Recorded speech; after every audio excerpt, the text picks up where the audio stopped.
KHOU 11 News at noon starts now.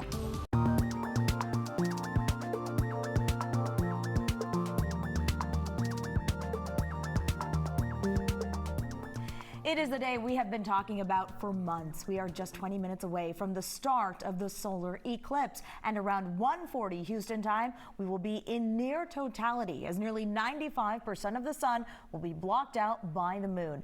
We've got you covered today with crews scattered throughout the Houston area and across the path of totality in Texas. And that includes our Mia Gradney, Lynn Cannon, and David Paul, who are live at the big watch party happening right now at Space Center Houston. Hey guys, happy Eclipse Day. Happy Eclipse Day to you guys. Lynn Cannon here with Mia Gradney and our meteorologist extraordinaire, Chief Meteorologist David Paul. We've been out here since early this morning. Crowds are slowly starting to trickle in. I never thought I'd say this on television. We are hoping to get lucky today because we need the clouds to lift a little bit to see more of this eclipse than what it presently is. There's been a lot of anticipation built up around this. And of course, this has been a central hub for all of the fun, all of the amazement, all of the wonder. Talking about Space Center Houston, handing out glasses to every person who's in attendance today here and joining us for this viewing party on Independence Plaza, appropriately in the shadow of the Independence Shuttle on top of the NASA Space Shuttle aircraft carrier. There's a lot going on just in this immediate area. We have Gonzo, the mural artist. He is painting a mural. We also have a world map. So Space Center Houston has seen a flood of people over the past several days, and for every visitor, they have asked them to note where they are from, and they have people from all over the world. And we're documenting it all through a painting, through live TV coverage as well. Here's the thing, though, David. This big moment is all dependent on the weather. So right now, I can see the disk of the sun right now through my eclipse glasses, and you've got to have the eclipse glasses on. I can confirm that right now here in Houston, we still have complete disk. There's no shadow, so the eclipse has not. Can you guys see it? Oh yeah. Can you see the disk? I do. So remember, even with these clouds, you've got to have the glasses on, but every now and then you can see it. All right. So everything depends on the weather. Hey, Pat Kavlin. Back at headquarters at our Westheimer studio, we are getting a few thinning breaks in the clouds here. What does the weather look like here and statewide? That is the big question, David. So also, you brought up a great point because someone else asked me this today. If it's cloudy, do we still need the glasses? If you can see the disk of the sun, the answer is yes. If you can see the outline of that sun, you got to have those safety glasses on. Hopefully we see more thinning as the hours go on. Over downtown, though, the clouds are a lot thicker. Temperatures right now in the mid-70s, and we are starting to see some showers pop up places like Tomball, up towards the big airport as well. Let's get you over to satellite. What we've got overlaid here in the yellow is the path that the eclipse will take. You can see a lot of cloud cover for us, but back across West Texas here, getting towards the U.S.-Mexico border, clouds. But once you get north up towards the hill country, notice some breaks in the clouds. That continues up into North Texas as well. So there's a chance that a few areas here in this path of totality could see something. At home, however, not only do we see clouds, but we're starting to see a band of showers develop, especially as you go west of the city.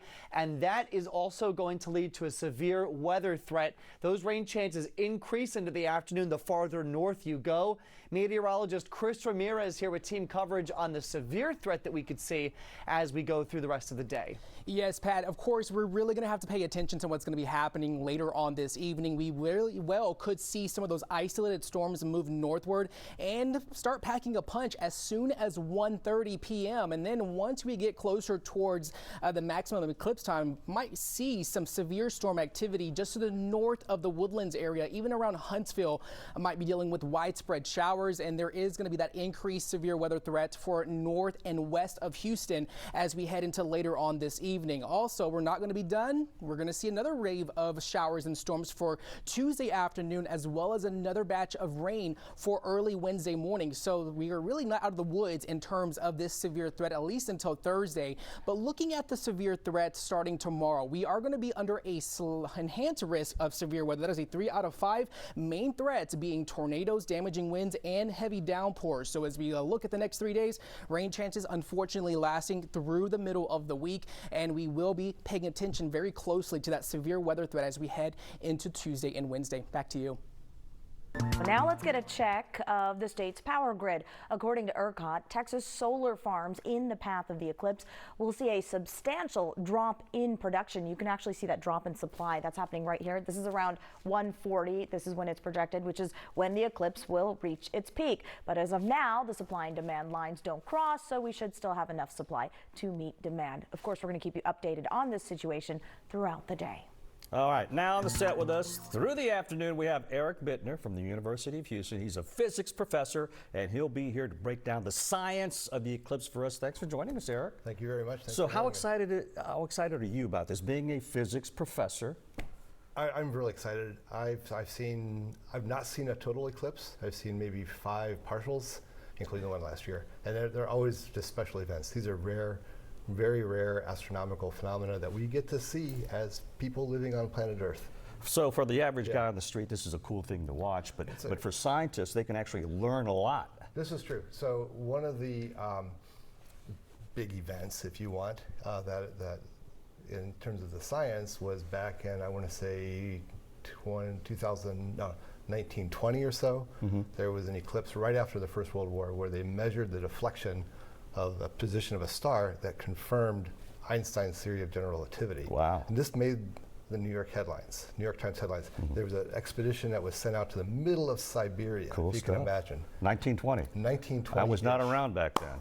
Yeah, nobody. Yeah, 100 We'll years ago. discuss more of this Yeah, exactly. throughout the afternoon. Okay, while you're teaching us a thing or two here in the studio, Sherman Chow is live at the Houston Museum of Natural Science, where students are getting a lesson in science themselves. Hey, Sherman. Hey, Ron. Yep, you know, the museum, of course, is a very popular place for kids of all ages. And the moon, the star of the show today. See what I did there? Moon, star. Okay. And unfortunately, Mother Nature, I think, was a little bit jealous, throwing some shade on things. So the museum had to pivot a bit. Outdoor activities canceled, but they did set up some craft tables indoors here to help entertain the kids. Samantha here works with the museum. Hello. What have you got there, Samantha? So right here I have some solar activated beads.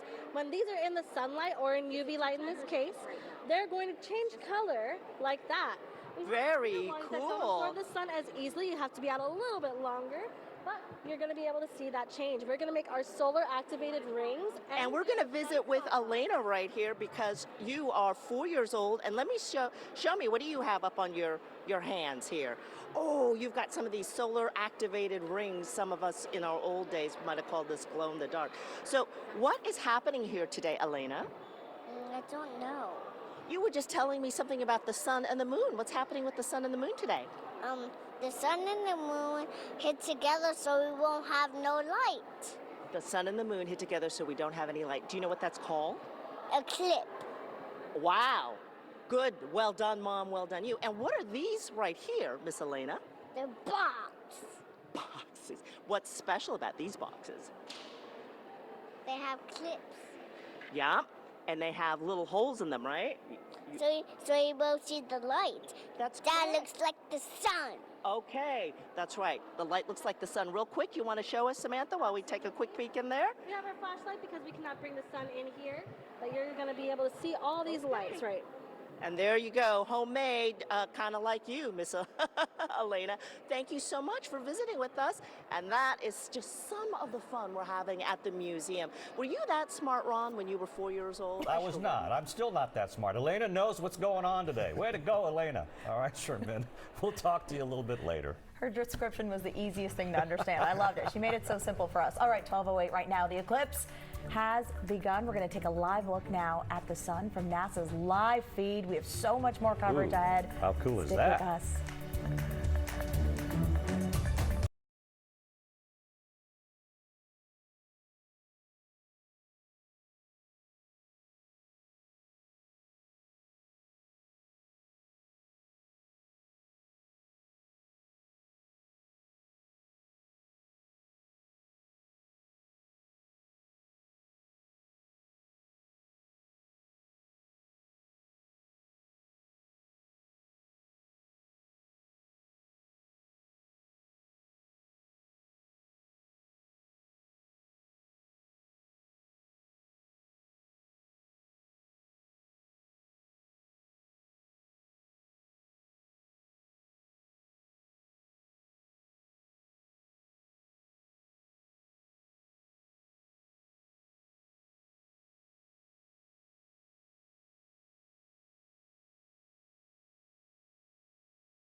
Join the new Abacus VIP plan. Abacus, you can count on us.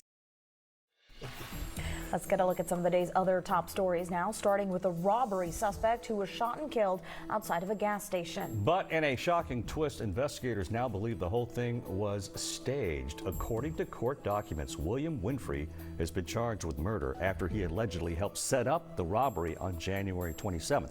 Also, according to court records, Rashad Scott was paid to rob the victim so the victim could get what is called a U visa. That kind of visa allows non-citizens who are victims of certain crimes to continue to stay and work in the country.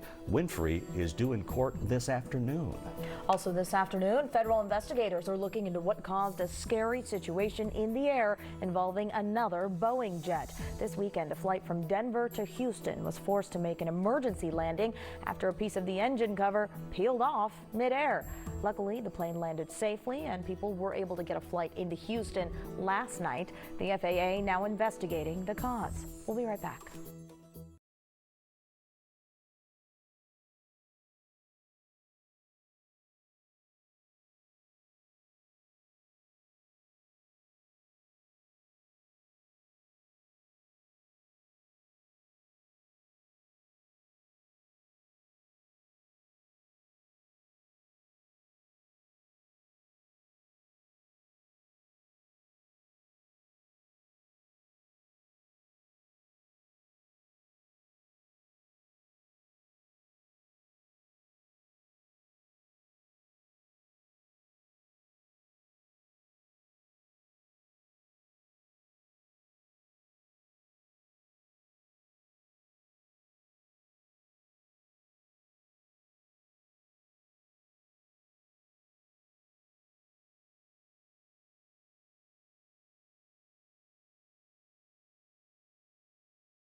Welcome back to KHOU 11's coverage of the Great American Eclipse. Yeah, right now it's 12:15. We're just about, maybe 5 minutes away from the eclipse getting underway in the Houston area.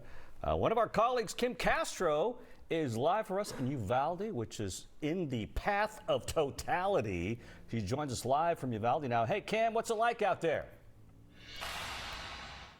Guys, it is absolutely an honor to be here. I'm surrounded by folks that have this common goal, this common passion to witness something remarkable. I'm talking about solar eclipse chasers that have been doing this for decades. They've gone to Australia to chase the solar eclipse. They've gone to Venezuela to chase the solar eclipse. And they're here in Uvalde today for that same common purpose. Of course, there's a lot of panting around trying to see if these clouds are going to break, but whether or not you've been planning to catch this celestial event for years, or you're lucky like one of us that lives here and you just want to peek outside, you got to stay really prepared. And the only way to do this, of course, with your glasses, but also whenever we see something majestic, we want to try and capture it with our phones, right? Well, here's what you need to do. You need to be wearing your glasses. You also need to have another pair of your eclipse glasses on your phone lens so that you don't warp the camera. The power of the sun is extraordinary. This is going to be one we're not going to want to miss, regardless of if we just get a few peaks between the clouds, because this one stands to be more tremendous than the one we had back in 2017. Take a look. Many of us remember the last one that happened in August 2017, and according to NASA, this year's will be even more exciting. The first and most obvious reason, a wider, more populated path. 2017's path of totality ranged from 62 to 71 miles wide, with about 12 million people inside the path. This time, the path is 108 to 122 miles wide and crosses right through the heart of our great state. And even more densely populated areas, an estimated 31.6 million people live in the path this time. There will also be a longer time of totality, up to 4 minutes and 28 seconds versus 2 minutes 42 seconds in 2017. In 2017, the sun was nearing solar minimum, a quieter time for our start. This year, the sun will be in or near solar maximum, when the magnetic field is more active. So when the moment comes to see that breathtaking corona, viewers could see streamers and prominences, bright curls of loops coming off the sun. There's even a chance to see a coronal mass ejection like this one.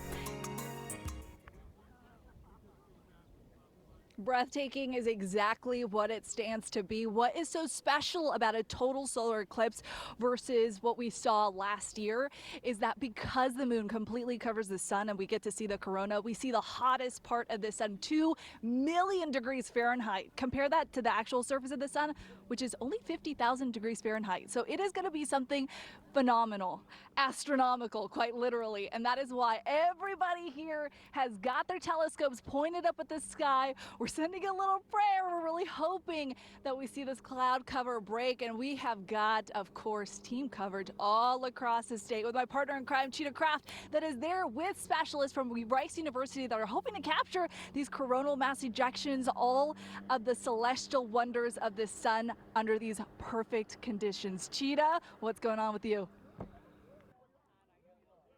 Oh, yes, we are, Kim. In fact, we are surrounded by over 300 people associated with Rice. So alumni, faculty, families, and we all have the same goal to get the sun out so we can see the solar eclipse. I'm also joined by Dr. Lika, who is a heliophysicist with NASA. And, you know, you've been doing a lot of research, not so much here on the ground, but with these WB-57s out of NASA who are flying right now well above all the weather. Tell us about it. Yes, it's just to get past the weather because we don't know what weather will do. So we have 2 WB-57 flying at 50,000 feet right now, going to Mazatlan and tracking back the eclipse. We are looking at the corona with different instrument, different wavelength, ultraviolet, mid-infrared wave, things that we don't get to observe from the ground, along with the white light, which we will see if the cloud part. Now, with some of this imagery, tell me about this. What are you hoping to gain with some of the research and the data coming back? So much we still don't know. So you've heard about space weather. And the corona, the very beginning of the corona is the source region of space weather. An eclipse allows you to image that, and with image, it's like fingerprints. You're taking data, spectroscopic data, and you can pull out diagnostics. And it's so great that they're above the weather, because here at the surface, we have gone back and forth with clouds, you know, those mid-level clouds. I'm going to send it into the meteorologist, Pat Kavlin. You tell us more about what you're looking at.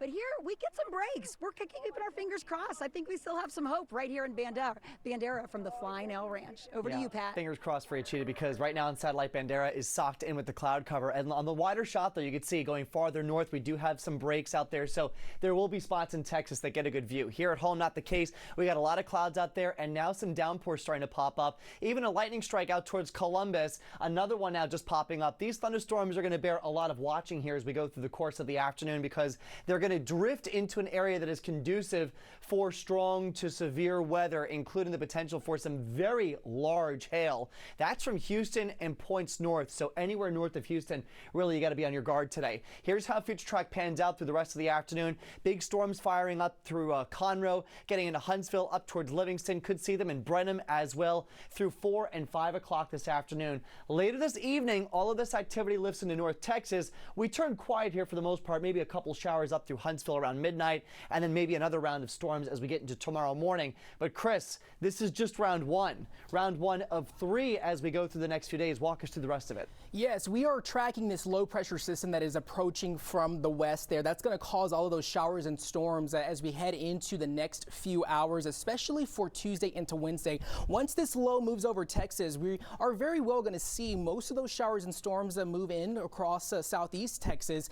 And then once we get closer towards Wednesday afternoon, those conditions will clear out. We'll see mostly sunny skies, and we're going to be done with the weather pattern at least for the end of the week. But one thing to note here is the severe weather threat that we are expecting at least for the next 2 days. So for Tuesday morning, we're going to start off quiet like Pat mentioned, and then once we get to the warmer parts of the day, and if we get some breaks in cloud cover that we usually are seeing right here, that's going to fuel those strong thunderstorms, and we very well could see a tornado threat. National Weather Service is definitely calling for some increased severe weather threat for the next couple of days, especially for our eastern areas. But if you head in the 7-day forecast, expect those temps to continue being mostly warm, overnight lows in the 60s, rain chances lasting through Wednesday. We'll be right back.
We are live at Space Center Houston, getting ready for the eclipse and getting acquainted with guests here who are from all over the world. We're talking India, Germany, Brazil, and more. Yes, we can, and I can't see a thing, but we're going to go to Jason Miles, who's in Killeen, Texas right now. Jason.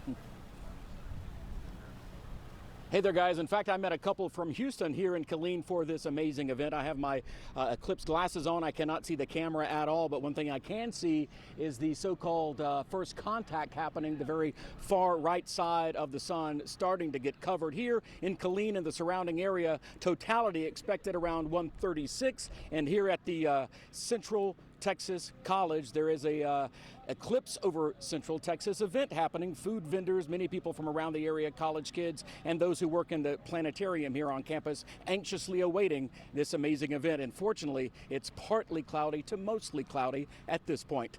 I'm Jason Miles in Killeen, Texas. We'll be right back.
the moment we've all been waiting for. Right now, it's eyes to the skies, protected eyes, as the moon is passing over the sun for the Great American Eclipse. Yeah, in a little more than an hour, Houston will be in near totality, and we have it all covered for you today with crews. Check them all out. They're scattered throughout Houston and across the path of totality in Texas.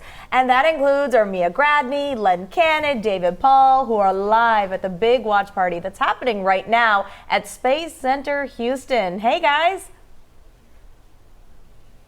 Hey guys, hello, welcome. Boy, this is really exciting. I have to tell you what's going on here because we've been talking to the audience. Mother Nature has been teasing us because we can see the sun with the glasses on and then the clouds roll in. Now, just about a minute or so ago, suddenly there were oohs and ahs because you folks saw you could see the sun with your glasses, but it keeps going and coming with the clouds. And what they could see was the moon starting to cover just a small portion of the sun. And Andy Shatner, who is our expert here from the Lunar and Planetary Institute, was telling us that it's likely that the moon is going to rise from the bottom. So that's what we've been watching and witnessing here, along with a few of our friends who just happen to be from all over the world.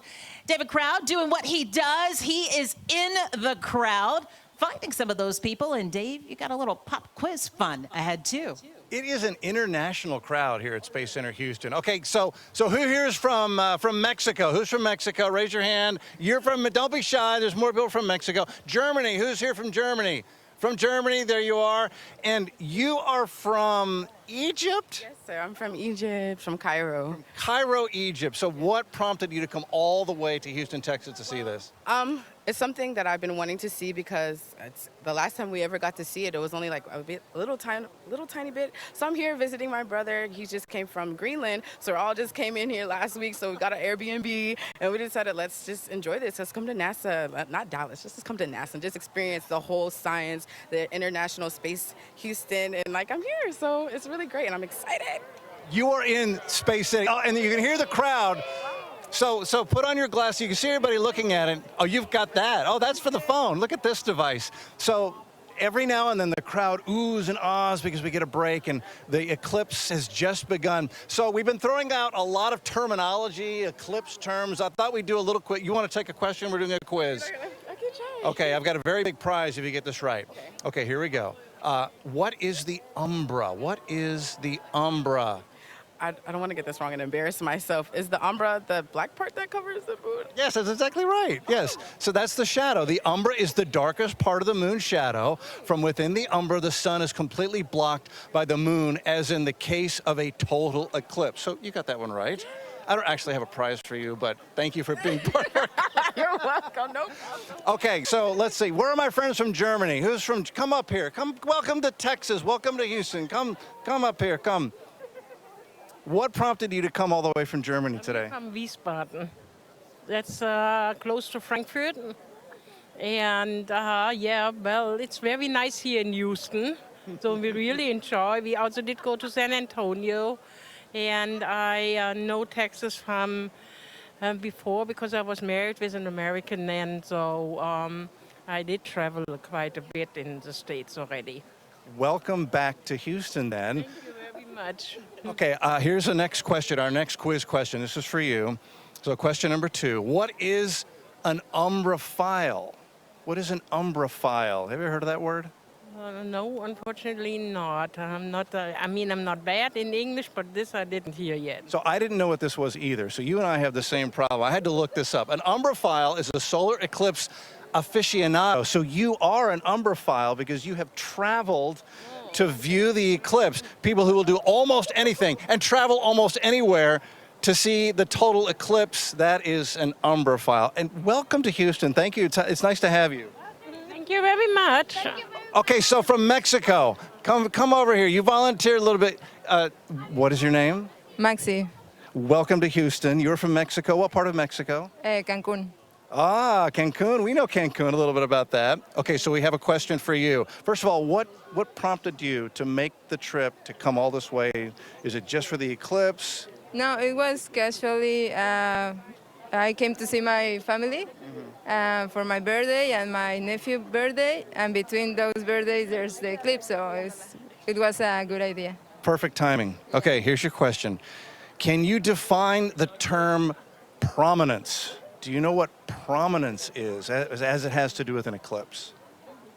No, Do you know? I have no idea. I don't know. I had to look this one up too. So a prominence is hot gas hanging just above the surface. It usually appears as an arc, and sometimes during an eclipse, you can actually see this prominence as an arc. So we'll be looking for that as long as the sky clears a little bit. So Pat Kavlin back at headquarters at our KHOU 11 studios, checking on the weather. How are we doing cloud cover and rain-wise here in Houston and across central Texas along the path of totality, Pat? It's interesting, Dave. The farther south you go out of Houston, the more breaks we're getting in the clouds. But, I mean, look at this. This is the top of Mustang Tower. This is our transmitter tower in Missouri City. So this is about 2,000 feet above the ground, and we are socked into the clouds here. But there are some breaks here and there, mainly cloudy, though, across the board, and a couple showers. I want to show everybody something really, really cool. If you're away from your TV for a second, come back and look at this on live visible satellite. Notice how it gets darker there? We're looking over the Pacific Ocean, right? So here's Mexico, there's Texas up in the upper right-hand corner. There's the sun moving from east to west, and then all of a sudden the shadow. There's the moon going in front of the sun. So there's the eclipse happening right now. There's totality over the Pacific Ocean. That's going to keep moving on this path eventually over Texas as we go through the next hour or so. And again, there are some breaks in the clouds, so I think we're going to have a shot at it. Here at home, though, a couple thunderstorms starting to fire up, especially to the west of the city. We're going to have to keep an eye on these storms. This went out towards Columbus. Quite a few lightning strikes in just the last 10 minutes. We've got downpours going north of town as well. Another thunderstorm now just to the north of Liberty County. And Chris, some of these storms could turn severe as we go through the next few hours. Walk us through how Future Track looks this afternoon. Yes, we are expecting those storms to start flaring up, as Pat just mentioned, and they're going to become more widespread as we get to the warmer parts of the day. But it's going to be interesting to note, because once that full coverage comes over Texas, we might lose some temperature as we head into those afternoon hours. So it's going to be good to see how that affects storm coverage as we go into this afternoon. Becoming more widespread by the 4 p.m. hour. So folks who all left Houston or planning to travel north of Houston, they're going to be dealing with this increased severe weather threats north of the Woodlands. And we do have the possibility for some large hail and some possible tornadoes. And then that's not going to be over. We are expecting another round of showers and storms for Tuesday afternoon, as well as lasting through Wednesday. And then eventually conditions will clear out, and we are expecting those weather patterns to start improving as we head into the end of our work week. However, looking at the main threats, we are including tornadoes, damaging winds, and heavy downpours. So as we head into looking at the next 5 days, that severe weather threat definitely increasing for Tuesday and Wednesday. But if you are heading out and about, just keep in mind that we are seeing that Tuesday storm risk starting to increase, with the potential threat being large hail and a possible strong tornado. We'll have more on that later in the newscast. Back to you. All right, will do. Thank you, Chris. You know, this eclipse is expected to be the most viewed ever, with folks flocking to events all across the country. That includes the party happening right now at the Museum of Natural Science. Our Sherman Chow joins us out there with all those kids. How's it going out there, Sherman?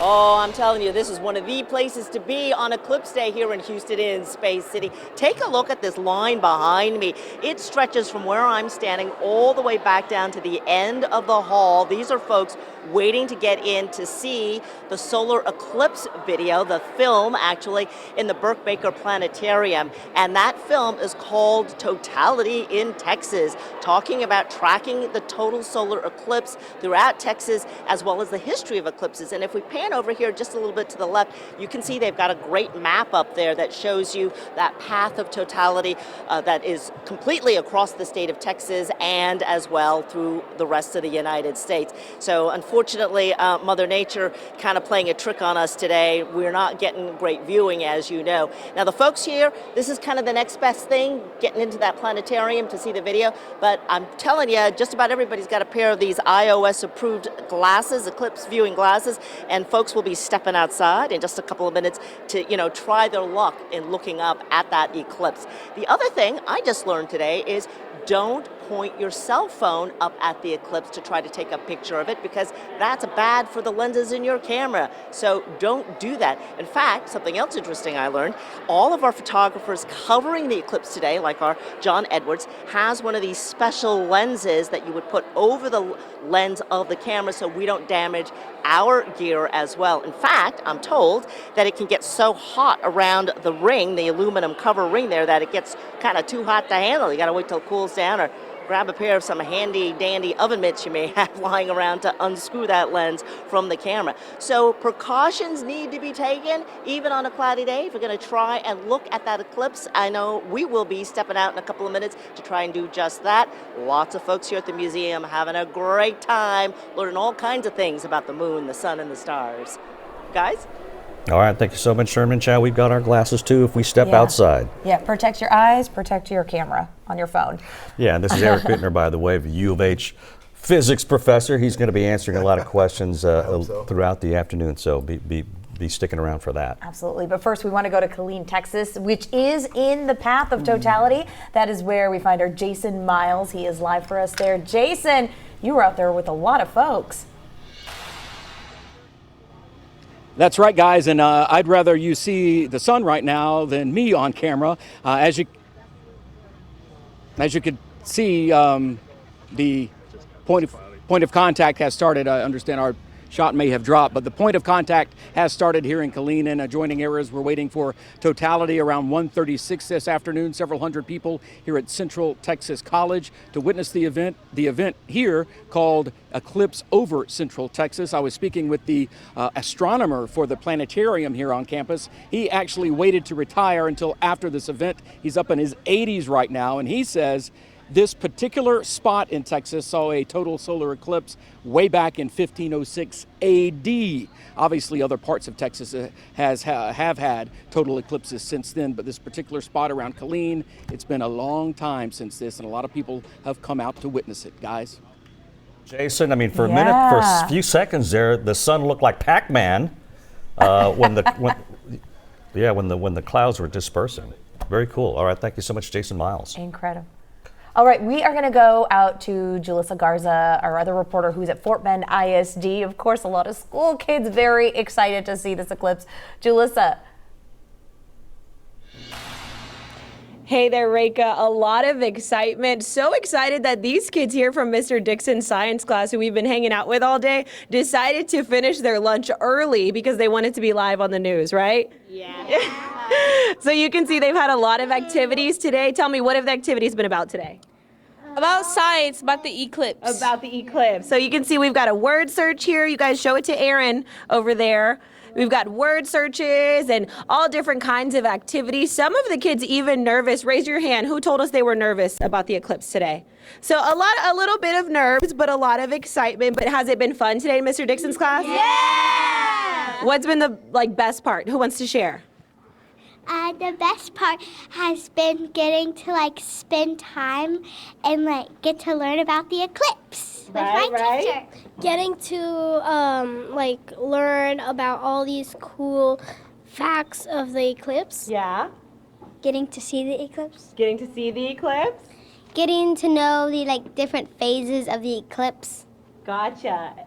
The word search. The word search. Honestly, the word search has been kind of fun. Like learning new things that haven't knew about the eclipse. Yeah? And what about you? I have nothing. She has nothing to say. Well, it's been a lot of fun. The goal was to have lunch outside, but it's been a little cloudy, but we still got our fingers crossed that maybe we'll see the sun and be able to go outside. But for now, we're going to get back to class and continue our eclipse lessons. For now, live at Fort Bend ISD, Julissa Garza, KHOU 11 News. Y'all say bye, guys. Bye, guys. Bye. Yeah, keep it on Channel 11 all the time. Enjoy the eclipse. That's your lesson for the day. Keep it on Channel 11 all the time. Eric Bittner with U of H, the physics professor. So animals need to also be careful when they look at the sky. Animals instinctively don't look at the sun. So that's good for them. That's good for them. That's good for them. Okay. However, they will start to go to sleep. Okay. Let's get more into that. The human reaction to today's eclipse is easy to predict. Millions looking high to the sky saying, let's see something special. Let's see something awesome. Yeah, but scientists have more on how animals will react to the eclipse. Do total solar eclipses affect animal behavior? According to NASA, the answer is yes, but the reasons are not fully understood. When totality happens, temperatures will drop and some stars will become visible. These changes can trick certain animals into altering their usual daytime behaviors. Nearly all of the evidence we have on this is considered anecdotal. People have reported hearing crickets chirping and frogs croaking. Others observed gnats and mosquitoes swarming, bees returning to their hives, and chickens going home to roost. During a total solar eclipse in July 1991, researchers found that orb weaver spiders began to break down their webs, and researchers in Mexico saw some nocturnal bats appear, seemingly tricked by the sudden darkness. In 2017, an astronomer in the Galapagos Islands saw dozens of whales and dolphins swim to the surface about 5 minutes before the eclipse began. As for our pets at home, dogs might be a little impatient and start pacing back and forth. Cats won't give a hoot about an eclipse because, well, they're cats. Plants that are in the path of totality have a loss of photosynthesis by an estimated 10 to 20%. Other changes observed include drooping leaves, closing or opening of buds, and changes to sap flow. You mentioned the bats. A lot of folks are camped out by the Wall Street Bridge, to watch the bats in the evening, so they're wondering if that effect is going to happen today. They could go flying. They could go flying. That'd be cool. They could go flying. I think the cats got it figured out. Just take a nap. Yeah. Same old. Hey, if you want to see with your own eyes how the eclipse impacts animal behavior, one of the best spots is at the Houston Zoo. That is where Adam Bennett is camped out. Adam. Hey, what's going on, guys? So I'm here with Tara Cornelius, Director of Animal Care. Tara, big day, it's here. It's a big day, we're very excited. So I was going to say the million-dollar question, of course. Yeah, I don't know how many times you've gotten this today.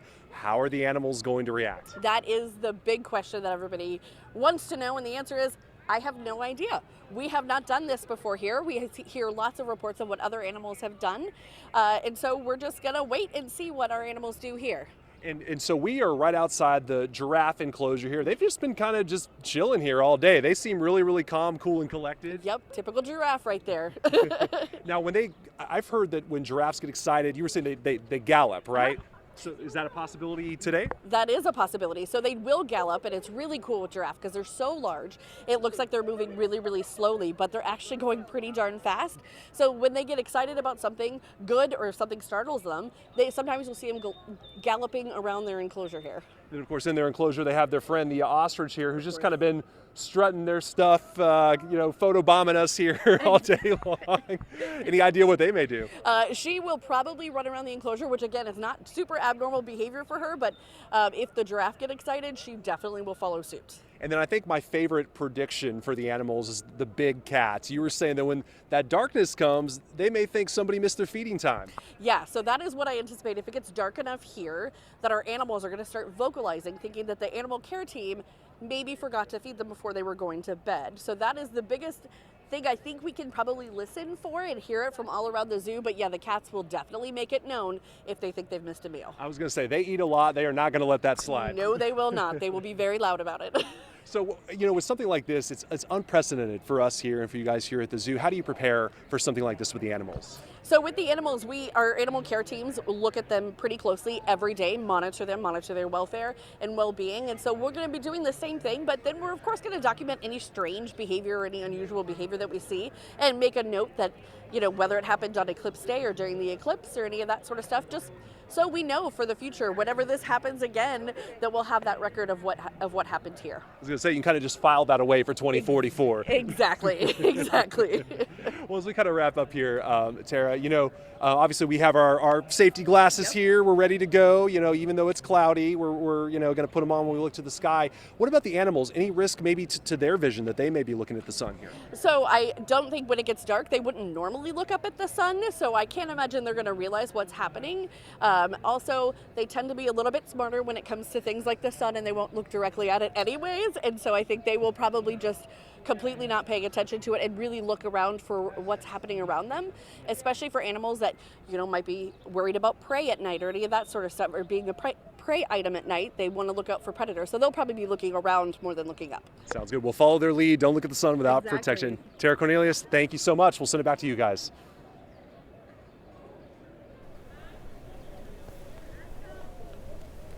All right, we've got crews all over Texas and right here in Houston covering the eclipse. Yeah, Katira Winfrey is live at Eleanor Tinsley Park for us today. Hey, Katira, what's going on there at the park?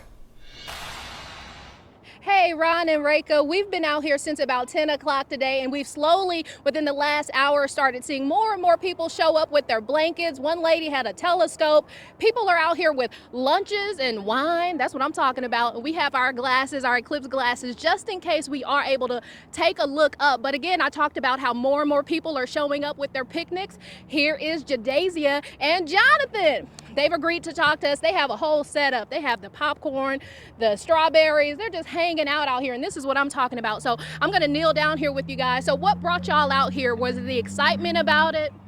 I just really wanted to see it because I know it's super rare and we're probably not gonna see one for another 20 years.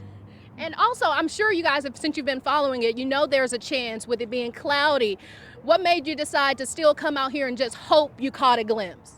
I mean, like, this is like the best view that you could probably have, and the sun is going to be coming from over there, so like this is like the best way that we could. Best way to do it. And also the park, you don't have to pay, you just kind of come out and enjoy this nice weather. As you know, our hair's not holding up pretty well, but overall, how does it feel outside? It feels really good. It's a little windy, not too hot, not too cold, so I'm scared that it's probably gonna rain, but it feels really good right now. Awesome. And then just finally, Jonathan, I don't know if you have any glasses right now, but are you just hoping you at least see it get a little bit dark? Yeah, no, we actually don't have any glasses, so hopefully it comes, but like we'll be fine if it doesn't come because we don't have any glasses. But the sun will go down and you'll probably get to experience the feeling and just see it all. Thank y'all for letting me invade y'all's little picnic here at Eleanor Tinsley. Again, you have plenty of room out here. Now, I don't know what parking's gonna look like, but you have a lot of space to come out here and enjoy and sit and hope you get a glimpse of the eclipse. Again, we have our glasses. I was looking up earlier, couldn't see anything just yet. But the good news, the hours that we've been out here, we've started to see some of the clouds start to go away, so not as dense as it was this morning, but still, we're trying to keep our fingers crossed and hope we get to see something. I'll send it back to you, Ron and Reika. All right, thank you so much, Katira. Hopefully we'll see something and keep those glasses. You need those glasses even if it is cloudy. Of course, the big question today, will it be a total eclipse of the eclipse? Yeah, the cloud cover making it pretty difficult to see. We do have our team of meteorologists, though, tracking the weather throughout Houston and across the path of totality. We're going to start with Pat Kavlin, who's in the studio with us. So, Pat, any break in the clouds? I mean, we're keeping our fingers crossed. They're thinning out in a few spots. David keeps looking up at the sky. I'm hoping that he sees something down there at NASA. But, you know, look, out towards the hill country, North Texas, there's a chance. And there's a live look at where this eclipse is right now. Totality racing at over 1,000 miles per hour across the Pacific Ocean right now. Next stop is Mexico, and then we're up next here in Texas. So what does the cloud cover look like? There are breaks across the hill country. Dallas has a lot of clouds. Some of these are high, thin clouds. Getting in for a bit of a closer look, though, you can see thick cloud coverage here. But look at this. Look down towards the coast. We're getting some breaks in the clouds. Galveston might luck out. We're also watching some thunderstorms right now as we get in for a closer look. A pretty feisty thunderstorm right now out towards the Columbus area. A lot of lightning strikes here. Nothing severe at the moment, but these downpours and storms are starting to drift into an environment that can be conducive to big hail producers. So we got to watch these as they drift north. Here's a look at that severe weather outlook. So these storms are moving from the green to the yellow. So we're going up a severe weather threat. Remember, 5 is the highest. We're going to a level 2. And that hatched area, that indicates where very large hail is a possibility as we go through the rest of the afternoon. So here's the timing on these downpours. Notice over the next hour or two, they keep drifting north. Places like Livingston, Conroe. I would say out towards Brenham, you got to keep your guard up with that storm coming in from Columbus. By 4:30, they're starting to exit our area and eventually lift into North Texas here as we get to the evening. Still can't rule out maybe a couple more showers for the overnight through Huntsville, but I think we're pretty quiet then for the rest of the night. But this is only round 1. Meteorologist Chris Ramirez also doing team weather with us, talking about the potential for severe storms as we get into tomorrow. Chris? Yes, and we are tracking that low pressure system that is moving in from the west. And just keep in mind that that severe weather threat will be increasing for Tuesday and Wednesday. We could see some large hail and isolated tornadoes. And then eventually the sun will finally make its return heading into Thursday and Friday. But as we look at the big picture here, that low over New Mexico and Arizona, that is going to be approaching from the west, moving over central Texas. And that's going to be our rainmaker for Tuesday and Wednesday. We very well could see some of those showers and storms flare up during the warmer parts of the day. But once that low is over Texas, it's all fair game in terms of severe weather. And we are seeing some weather models that indicate that we very well could also deal with a severe weather potential for Wednesday morning. And then eventually, once that moves off towards Louisiana, we're going to be clear and sunny. And one thing that we have to also note is the convective available potential energy, or CAPE as we call it. As we look at that for the next couple of days, it's going to be very elevated for portions of southeast Texas. And so as we go into Wednesday morning, most of southeast Texas is going to have that storm energy to fuel these very strong storms as we go into the warmer parts of the day. But also the Storm Prediction Center looking at the tornado potential for Tuesday afternoon and into Tuesday night. They are giving us an elevated risk for tornadoes from Conroe, Liberty, Livingston, even Crockett, expecting to have that potential for an increased tornado risk across the southeast Texas, even stretching into East Texas. So as we look at that future cast, we are expecting mostly quiet conditions. We're going to have a break in this rain coverage in the overnight hours and into tomorrow morning. But then, like I said, weather models are showing that we could get some breaks in cloud cover. And when you have breaks in cloud cover and sunshine during an unstable atmosphere, that does provide fuel for some of these storms to become severe. So we're really going to have to pay attention to the forecast as we head into Tuesday afternoon. But we are expecting the next 7 days to be a little bit on the stormy side as we head into Wednesday, mostly sunny through Thursday and Friday. But we are expecting those conditions to remain mostly sunny, but then just increasing that severe weather threat to be in the picture at least through Wednesday. All right, so that's the 7-day forecast. We're back now, all 5 meteorologists. David's still looking up at the sky. We've got Cheetah in Banderas. We've got Kim Castro in Uvalde. And David, I got to ask you a question. As you gaze up at the sun with your glasses on, we're seeing a little bit of clearing on satellite in Galveston. So fingers crossed that that lifts farther to the north. Here's my question to you, though. When we had the partial eclipse back in October, I noticed that as the sun got blocked out, a lot of the clouds disappeared. Do you think we might see that this afternoon, some clearing of those low-level clouds? I don't think it will have anything to do with the eclipse if that happens. What we have is a south breeze down here, and that's mixing some of these clouds together, and it's getting some breaks, or at least some thinning. So at this exact moment, it's completely obliterated with clouds. But leading up to this, we've had plenty of good viewing. I'm calling this a win at Space Center Houston. Just pan around a little bit. Eric Graylius, photog. Look at the folks laying on the ground, kids looking up with their eclipse glasses, and we're getting a pretty good show here. It's so much better than it could have been. We're getting enough breaks in the clouds so that I'm blown away. And right now, the amount of the sun that's being blocked out by the moon is about as thick as it got back in 2017, Pat, but this one's going to get a whole lot better over the coming hour. Back to you. Fingers crossed, Dave. We got more coming up at the top of the hour on TV. We'll see you there.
Good afternoon. It's 1 o'clock on this Monday. I'm Rekha Mutteraj. Thank you so much for joining our special eclipse coverage. I'm Ron Trevino. We're about half an hour away until totality begins right here in Texas. The path of totality started in Mexico about an hour ago, and it's going to cross through 15 states from Texas all the way up to Maine, with nearly 31 million Americans living in the path. This is an incredible event, and we have live team coverage with crews along the border and in Central Texas. Plus, we are checking out the action going on here in Houston. We're going to start that with Kim Castro, who is live in Uvalde. Kim. Guys, I'm having an absolute blast. I'm meeting all kinds of people from all walks of life. Their stories incredibly cool. Of course, in the chit chat, they come to find out what I do. I'm a meteorologist, and they ask me what's going on with the clouds. Are they gonna break? And I gotta tell them, we're coming off an El Nino year, and this fire hose of a subtropical jet, the thick clouds, it's really a commonality. It's a common occurrence this time of year. So we knew this was a possibility, and you know what? We're mentally preparing for it. Now, we're still about 28 minutes away from what we're going to experience as the totality, and we're still going to see and witness something amazing. We're just going to have to probably rely on our other senses, guys, right?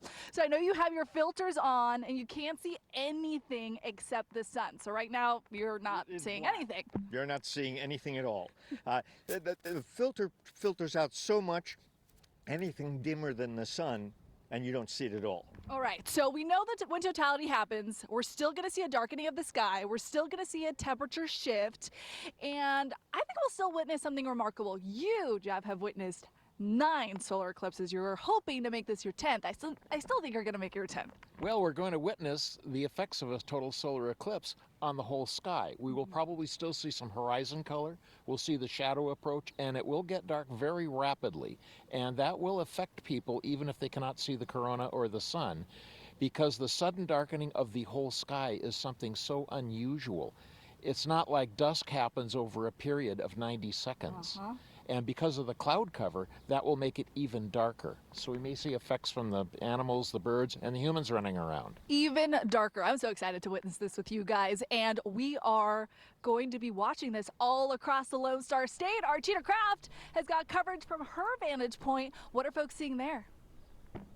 Well, we'll get to cheat in a while. Just a second.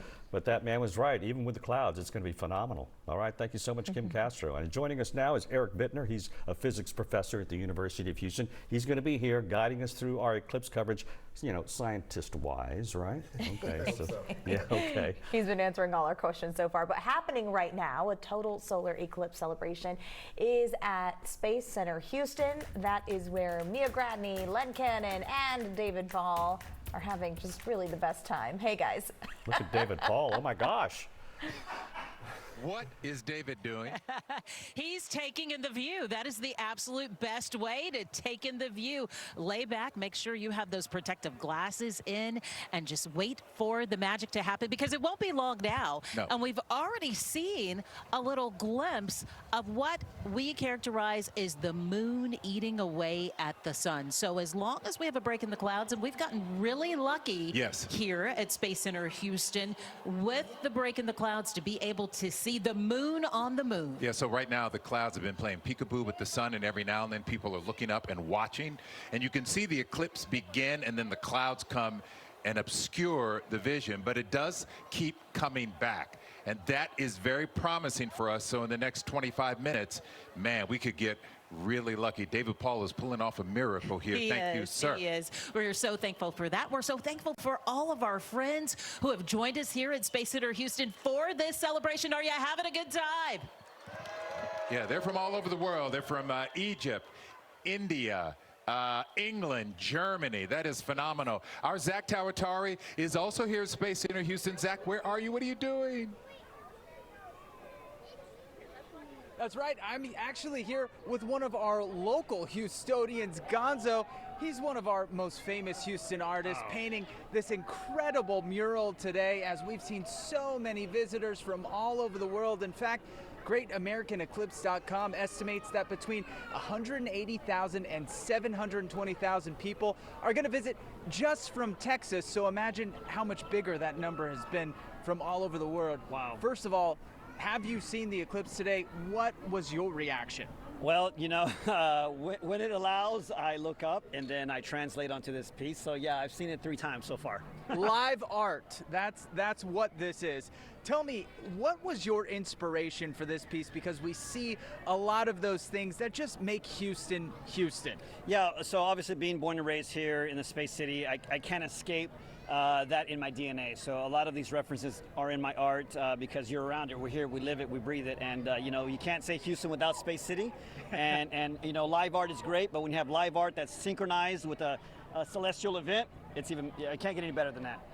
Could not say it any better than that. Well, Gonzo, thank you so much. Thank you. And we are going to continue to catch up with these other Umbra files today. All the people chasing this eclipse watching. So we're going to send it back to you guys right now, and we'll have more coming up. All right, so much going on here. I love that Gonzo is doing a live painting there. We have a photo booth and then plenty of people taking their own photos, not of the eclipse itself, because as we learned from our experts, you have to have filters, whether it's on a phone, whether it's with your own eyes. Or even your binoculars. Exactly. Right? And the best thing to do is just live in the moment and experience it. Yeah. And speaking of living in the moment, we want to bring up our experts at this moment to our stage here at Space Center Houston. They've been prepping the crowd that is gathered here on Independence Plaza with a play-by-play color commentary of what we've seen thus far.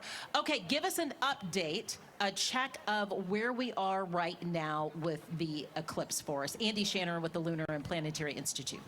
Thank you. What time is it? Remind me. Yeah, that's right. It's 1:07. 1:07. Okay, so we're about a half hour from totality. So we're about halfway to halfway, I guess. Halfway to halfway. So as we quarter. About quarter. Thanks. That's why we got the astronaut. So we're just seeing the moon slowly but surely creep across the sun, the face of the sun, and about a half hour we'll see about 94% of the sun will be covered by the moon from our perspective here in Houston. Yeah. So, and for you, this is exciting because you're watching it from the ground, but you've been in space before. What's the view like from space? The view of space is incredible. The most beautiful thing to look at from low Earth orbit is Earth, right? So beautiful, day or night, good weather or bad. But when I was off stage, I was thinking before about a commercial. Can I do a short commercial break here? Can I see a show of hands? You don't have to turn around and face the stage because we can see y'all. Anybody want to fly in space?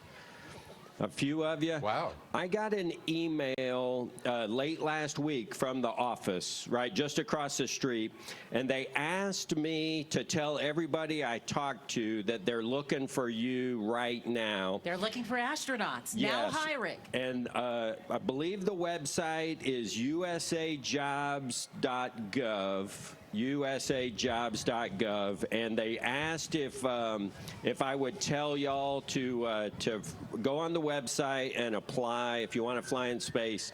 NASA is looking for you right now. Talk about motivation to apply today, and we're watching a lot of live imagery on our screen right now. We've seen images of the view from Mexico. Wow. As I think well this as is Eagle Pass, right? Texas. Look at that. Exactly. So this is the experience happening right now, and the moon on the move. Is that the appropriate term to use, Andy, in this case? Describe this Eagle Pass shot here, Andy.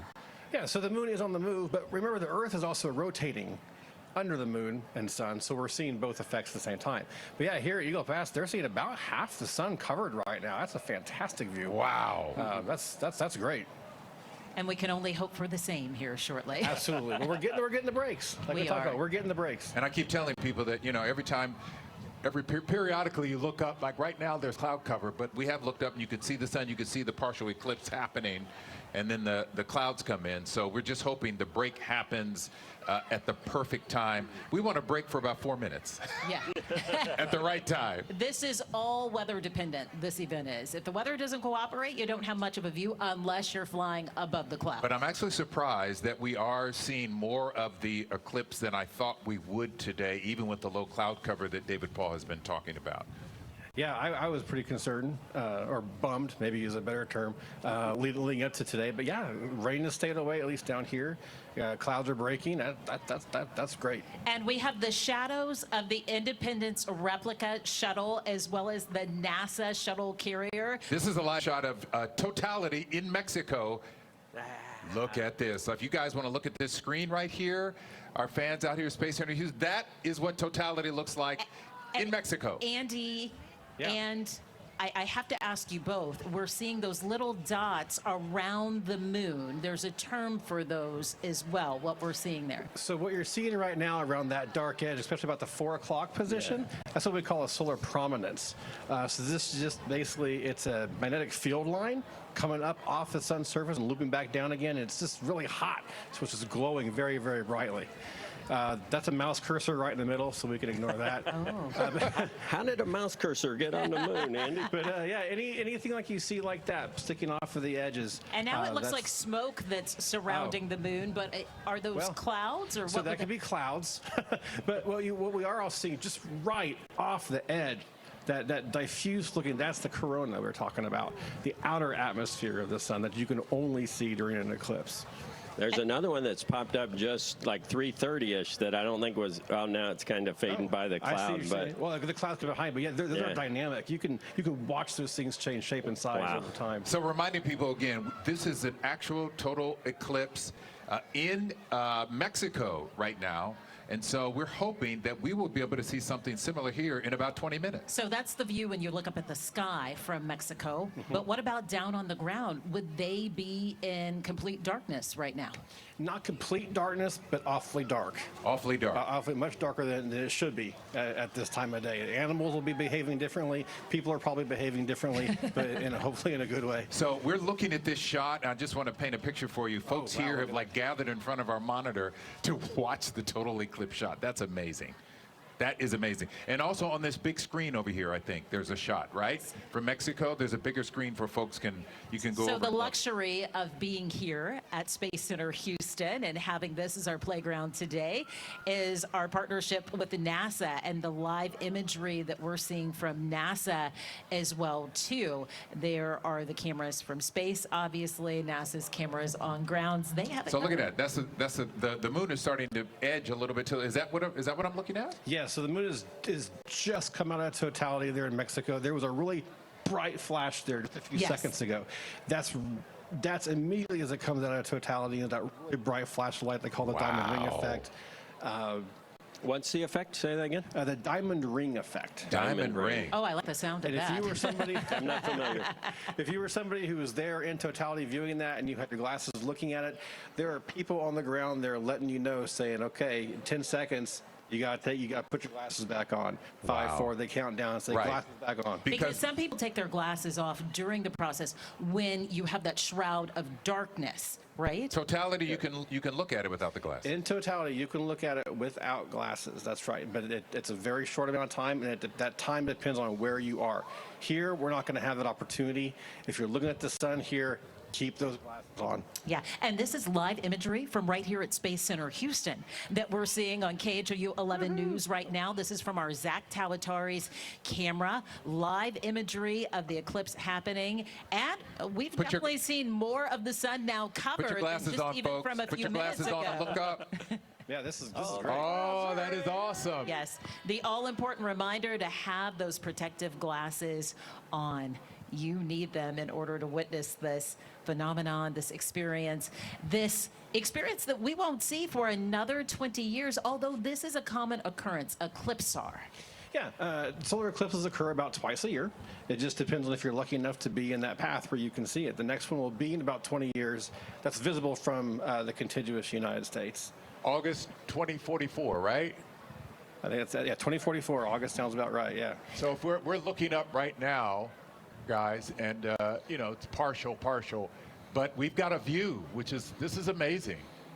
Well, we have a meteorologist and an astronaut here. So with those two, Is that what it is? I think that's what it is. And even better, I just noticed, check out Gonzo. He's been painting, I saw what I thought was the moon before and then the sun, but now he's updating the solar eclipse on the mural as we watch it happen. All right, David Paul's going to join us as well now, too. Much dimmer. Look at how much dimmer it's got. It seems just more down windy. Here, right? For Yeah, That sure. wasn't just because you jumped on the stage, right? I think you raised the average IQ. You didn't dim us down. We're at about 75% eclipse right now. I mean, 75, right here and we in go to 94, 95? 94. Yeah, And the wind is helping us, right, Dave? The wind is helping to mix the clouds, mix the atmosphere, and give it these breaks, these holes in the clouds, as Tony was describing earlier. And right now, I mean, we've got a great view of it with your great shot. Oh, God, it's so beautiful. That is amazing. I'm so happy that we're not missing it. We can see this. This is the break we were hoping for. Wow. It actually is happening. We're getting lucky. We're getting a break. Just amazing. So that's 75% included. We're going to 94%. I can't wait to see what that looks like, but it's noticeably darker here. It's another, 15 minutes, right, Andy? Before we have I just have to ask everyone who's here, all of our friends who are covering Independence Plaza at Space Center Houston, how's the view? Yeah. They are liking the view. They love that the clouds have parted, that the wind is blowing and mixing things up, as you said, Dave. Enjoy this, because it'll be another 20 years, folks. Enjoy it. Right, and in 20 years, that eclipse, we won't be getting near the view in Texas that we're getting with this one. This is the one to see, and I'm so grateful that we're able to see what we're seeing here. And that's why it's being dubbed or called the Great American Eclipse, because so much of America is able to witness this, unlike other eclipses that we've had before. 15 states total will experience some totality in those states. 30-some million people. It's amazing. Yeah, and October last, June of 2017, when we had the last total solar eclipse, it was just a few million people were in a position. Yeah. So it comes down to just being lucky. Yeah, in some respects. So that eclipse in 2017, we didn't get near the amount of coverage that we're getting right now. Was that a partial 70 eclipse? For us, it was partial, yes. It was Yeah, about 70 David Paul. some %, yeah. David Paul, we're never going to forget that Let's eclipse check of in now with 2017. Ron and Reka. Yeah, guys, we're never going to forget that eclipse of 2017. Well, that eclipse, that one burned into our brain because right after that eclipse, we had Harvey to deal with. So, I don't want to think about it. Yeah, so this one at the moment, no big hurricane coming after this eclipse. We had the Knock on ideal wood. weather conditions for the 2017 eclipse. Yeah, Yes. and right Ron now, Reka? guys, these are more live pictures from Mexico. Let's bring in our U of H professor, Eric Bittner. Now, Eric, this is Mexico right now. Explain what we're seeing. So what you're seeing is the disk of the sun being blocked by the moon. And what you're looking at, the bright part is the corona, the outer gases. They're glowing from the sun, and those are very hot. And that's what you're seeing. This is a rare glimpse to see the atmosphere around the sun. And what do scientists hope to learn from something like this? Well, I mean, what do we hope to learn? That's a good question. This gives us a unique opportunity to look at the corona, which you normally cannot see because the rest of the sun is so much brighter. It blobs everything out. And so this gives you a chance to see that. And you can also look at, like we were just looking at before, these eruptions and solar flares that are coming off the side of the sun or at the angle. Usually you can see sunspots. And so, but also, again, you can use this as an opportunity to make astronomical observations of stars behind the sun and look at how their position is deflected by the gravity of the sun, and that is in response to the curvature of space-time due to this gigantic mass called the sun. So it's allowing scientists to look beyond. That's incredible absolutely, because they don't get this opportunity otherwise. And we can see effects of general relativity. Yeah, that's over my head. The space-time relativity. Yeah. I'm not an Einstein. Well, yeah, very few of us are. But again, we're talking about the corona's size. That is, I mean, it's quite massive, and this is something that scientists have not, as you said, haven't been able to see earlier on.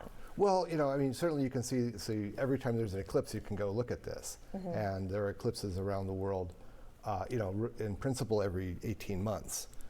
This one's unique because it passes over a very large populated area. It's like, for example, in this shot right here, you can see this little bright spot at the bottom, which is probably a solar flare on the side of the sun.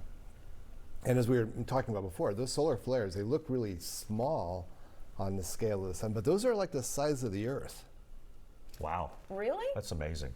You were talking about the flares? Those little flares that are, that's about the size of the Earth. They're not unlike the size of the Earth. To give you a little perspective. Just how small we are universe. and how big the sun happens to be. All right, thank you so much, Professor.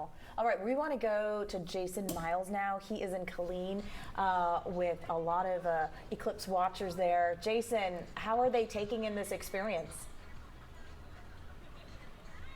Everybody has their eyes looking up, guys, and right now you're looking at a shot from our camera, and there's a solar lens on it. Unfortunately, it's cloudy right now, and it's been cloudy, sunny throughout the morning here, but we have seen some beautiful shots of the sun as the first contact started, and forgive our camera moving around, and we expect full totality here in the Killeen area at around 1:36. Meantime, it's pretty much a party here. Several hundred folks here on the campus of Central Texas College, which hosted this big event. And we're fortunate here. The weather has cooperated for the most part. Obviously, the eclipse is somewhat cloudy, but nearby, about an hour away from here in Burnett, Texas, they had to cancel a big eclipse festival because of the threat of severe weather today. Fortunately, that has not affected this area as folks enjoy the festivities, listen to music, and I can tell you the DJ is on point today. I've heard Blister in the Sun, Sundown.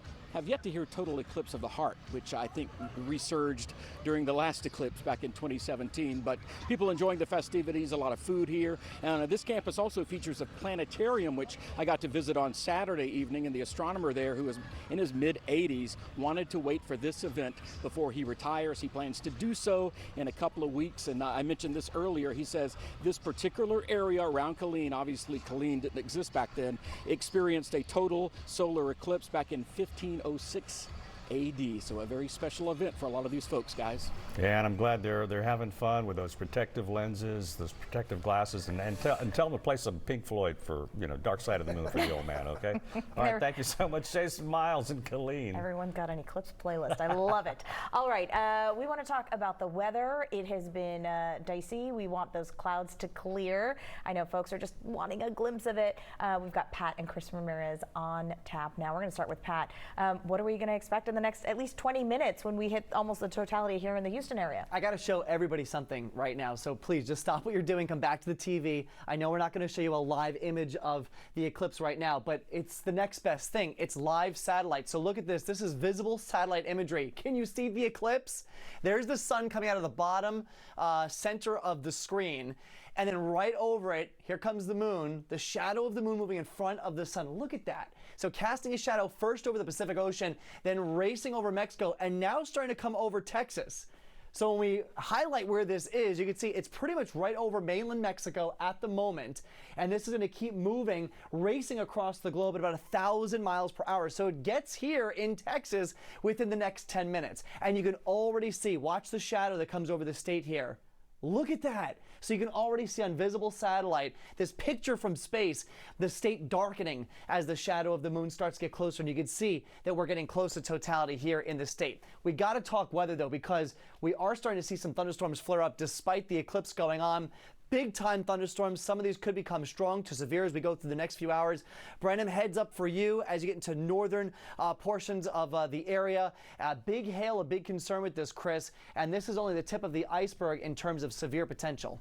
Yes, that is the case because we are expecting those storms to start ramping up like you just mentioned. As we look at that future track, we're going to continue to see these storms north of Houston, and they're going to move northward along the I-45 corridor. So that severe weather threat, mainly north north and east of the Houston area as we head into the next 30 minutes to an hour. So folks who are traveling or plan to travel, or if you have any loved ones who have left the city of Houston to go look at the path of totality, they're going to run into some issues along the major interstates, especially to the east of the Houston area heading into this afternoon. We're going to have a break in the overnight hours as we lose that daytime heating, but then another round of storms are possible going into Tuesday afternoon, and we are very well could see some breaks in cloud coverage as we go into Tuesday. And when you have breaks in cloud cover, when you have that sun shining through tomorrow, that could provide some fuel for some of these storms to become severe. And then our final wave of bad weather expected for the early hours of Wednesday morning. We very well could see some widespread showers and storms,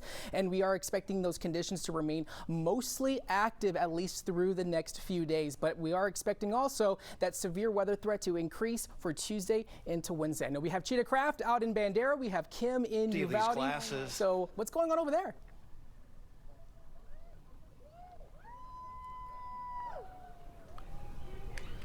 Yeah, it's just amazing. It's really something. God. So we're just to reset. We're here, Space Center Houston.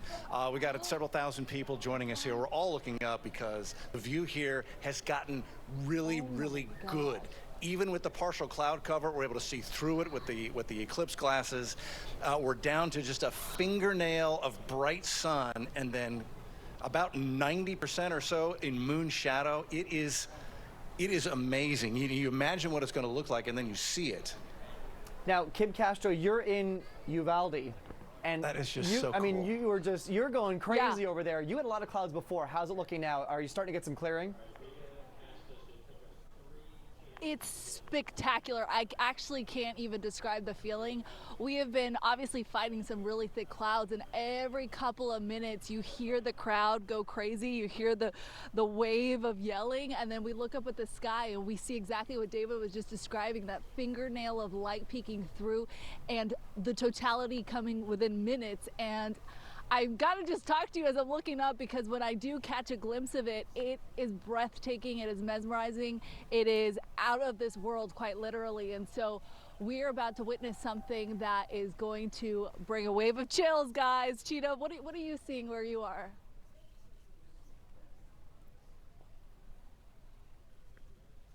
Cheetah, did you get me?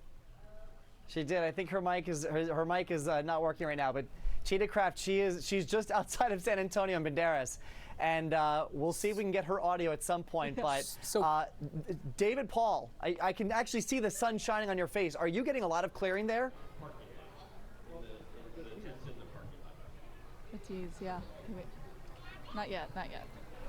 So according to my watch, we're about 10 minutes from as deep into totality as Houston is going to get. Now, we're not going into totality Houston, but we're getting close to maximum eclipse. It's hard to imagine that more of the sun can be blocked out without going into totality. I can hear you. Yes. It's just a little sliver. It's just a sliver of sun, and then all moon, and it's moving. Mic check, 1, 2, 3, 4, 5, 6, 7, 8, 9, 10. Mic check. It's just amazing. So Cheetah, okay, am I going to toss to Cheetah? Cheetah in Bandera. Yes. You got to be getting close to totality right now. Cheetah, are you there, and what are you seeing? Yes, I am here at the Flying Owl Ranch in Bandera. Earlier, wow, we were seeing some big breaks in the clouds. It was a magnificent view. I will say the clouds have really thickened up.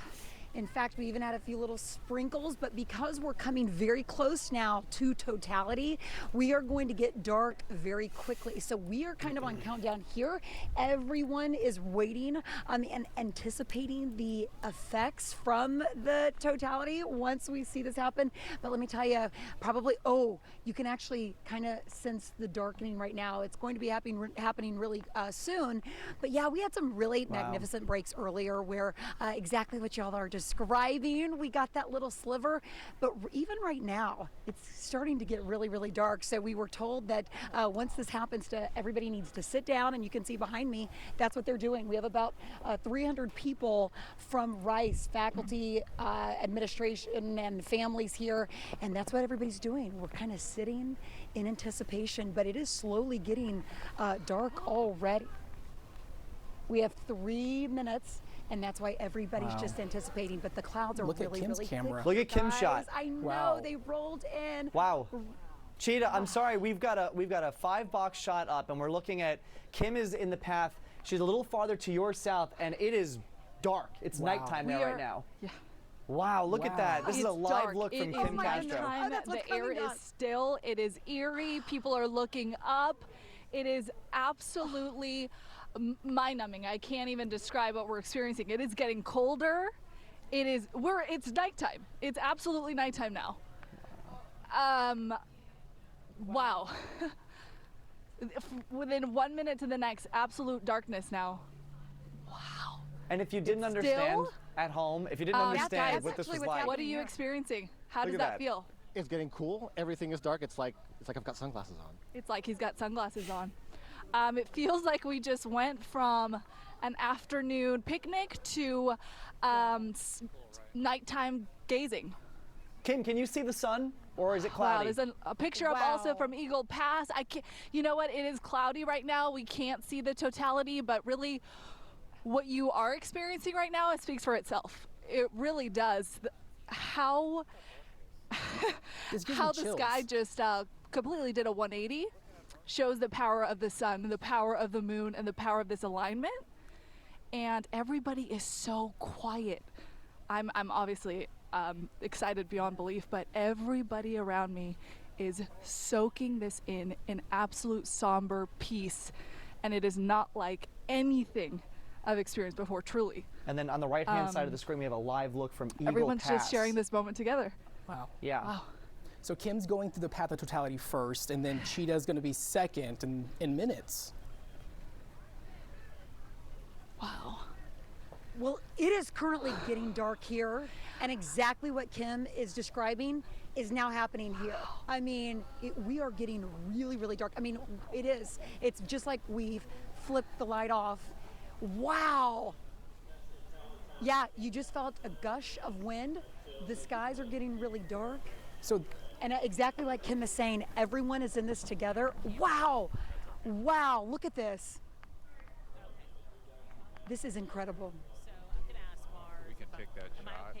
Do you see how dark this is? Yeah. This is incredible. I can't believe this. I really cannot believe this. It's like we're all went camping. Okay, this is incredible. From 1 second to the next, and we're stargazing. Yeah. So we've got, so Kim is in Uvalde. 2, 1. And then Cheetah is just outside of San Antonio. And look at how dark it is for both of them. So Kim saw it first. Now Cheetah's got it. Listen to the crowd there. Wow. Oh, our crowd was just cheering. This is unbelievable. I have never experienced anything like this. We are a complete darkness. We were in complete darkness. In fact, our photojournalist, Ivan Gibson, actually turned the light on so we could see. I mean, it is completely dark now that we are in the path of totality. And yes, the clouds did block the sun, but wow, we are in complete darkness here in Bandera at the Flying L Ranch.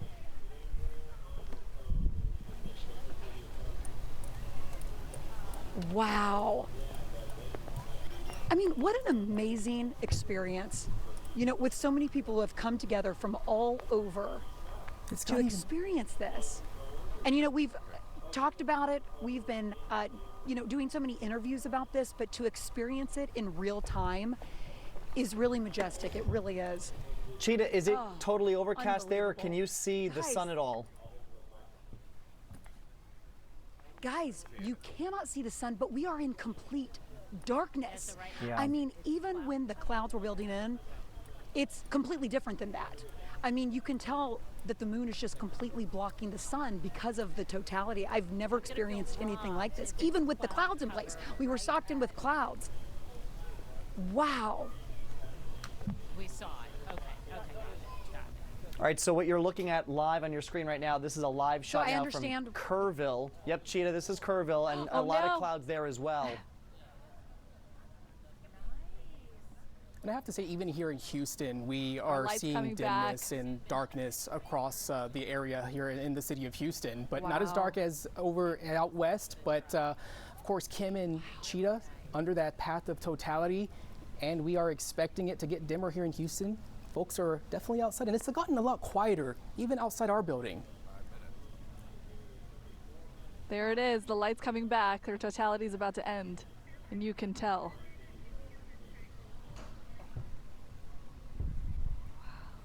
All right, so really... Okay. Hold on. Okay. Yeah, we have moved outside the Houston Museum of Natural Science. Behind me, that landmark, well, it's hard to see, but the fountain there with the sundial that everybody knows. And let's pan over here to photographer John Edwards' right and look at all the folks who have stepped outside. There was cheering from this crowd a few moments ago because, yes, here in Houston, too, the clouds parted for just a moment and folks were able to see the eclipse. All right, guys, who saw the eclipse? I told them to wave their eclipse glasses if they saw, and I got to tell you, we all did. A lot of excitement here. Back to y'all.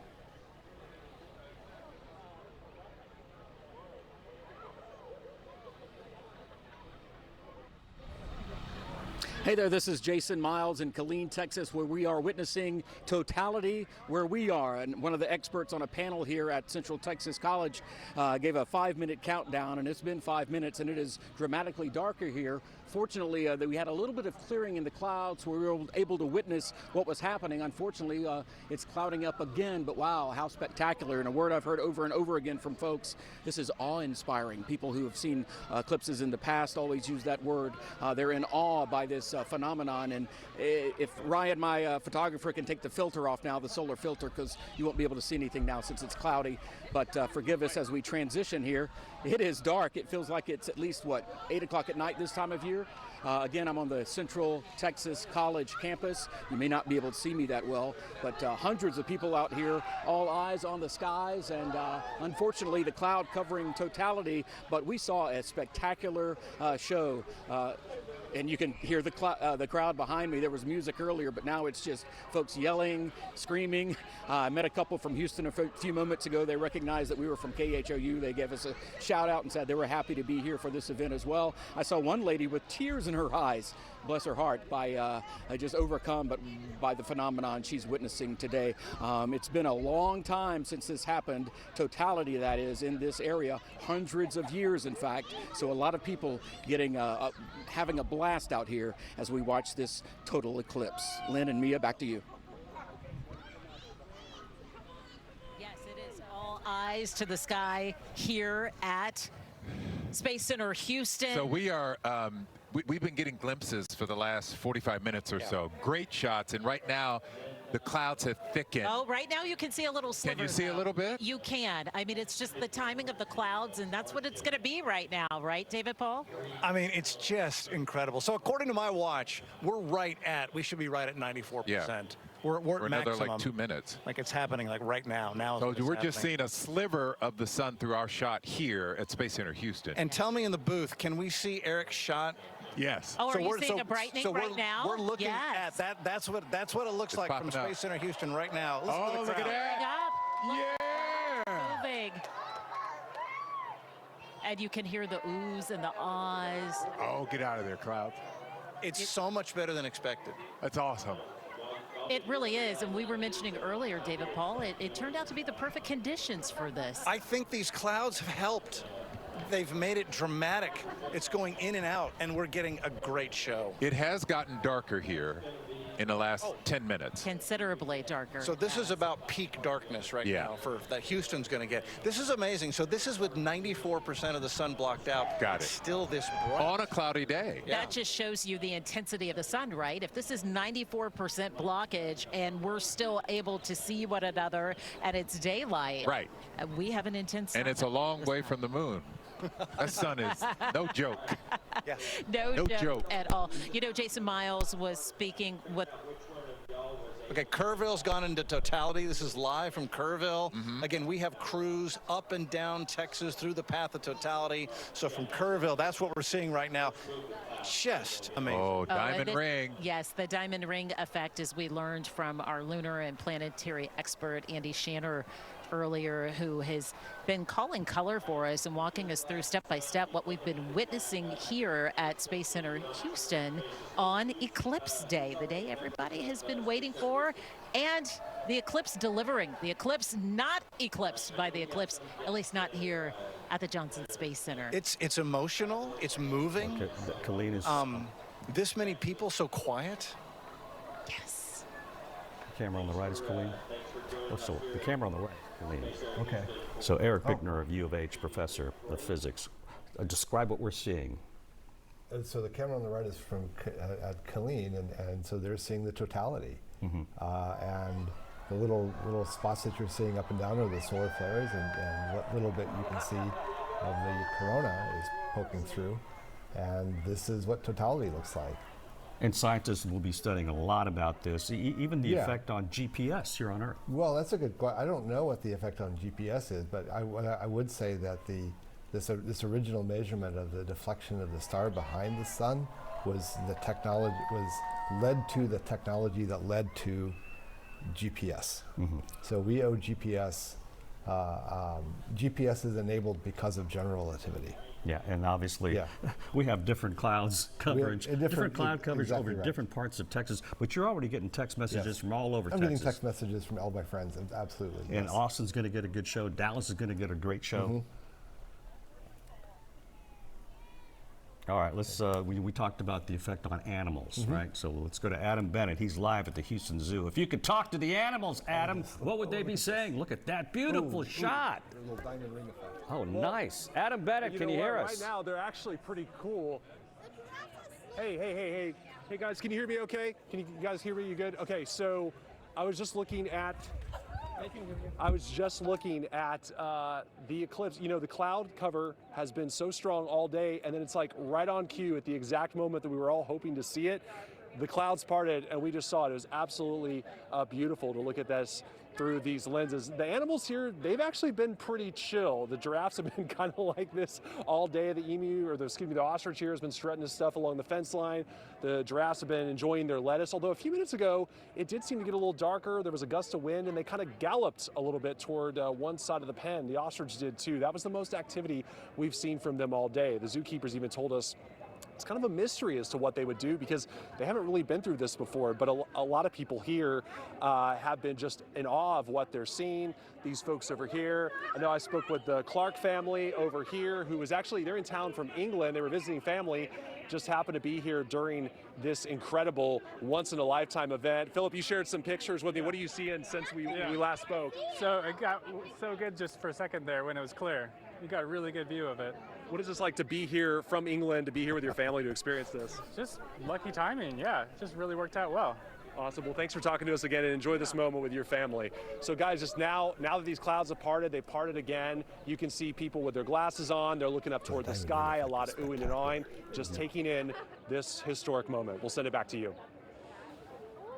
Talking about the diamond ring effect Yeah, on the image that we were seeing. So the image we just saw before, as the moon passed past the sun, there's a little flare that you saw in the corner, and then this ring is what they call the diamond ring effect. And it's actually quite spectacular to have seen that live.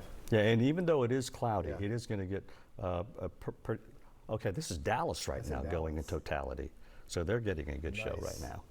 Yeah, as I told you before, we had a group of Boy Scouts from Hong Kong that are now in Dallas. We're seeing that right now. Well, a lot of us have relatives up there in Dallas, so this is what they're seeing right now with their glasses on. And we're talking about the animals earlier. It's going to get so dark that maybe some bats might be tricked into flying out right now. You know, at least in certain parts of the state. Yeah, perhaps even like these bat caves that they have in Uvalde, and maybe the ones underneath Austin Bridge. And we'll say, hey, what's going on? We should go out. And as far as the physics is concerned, I mean, scientists all over the world get to learn so much about what is still very mysterious. The sun is still very mysterious. There's always a lot of questions about what the sun is. It's obviously the closest star that we have to look at. It's sort of I would say, a fairly mundane, thankfully, a fairly mundane star for us. But there's at least at this stage. At this stage, we don't want to wait around another billion years when it consumes us or so. But yeah, there's always things that we can learn. There's always these little sunspots that you see are little windows into the and those sun. Little sunspots, you're saying they're about the size of Earth. Those are About the size of the Earth. And it would take how many Earths to fill the moon for the sun? 100,000 Earths would fill the sun. That's right.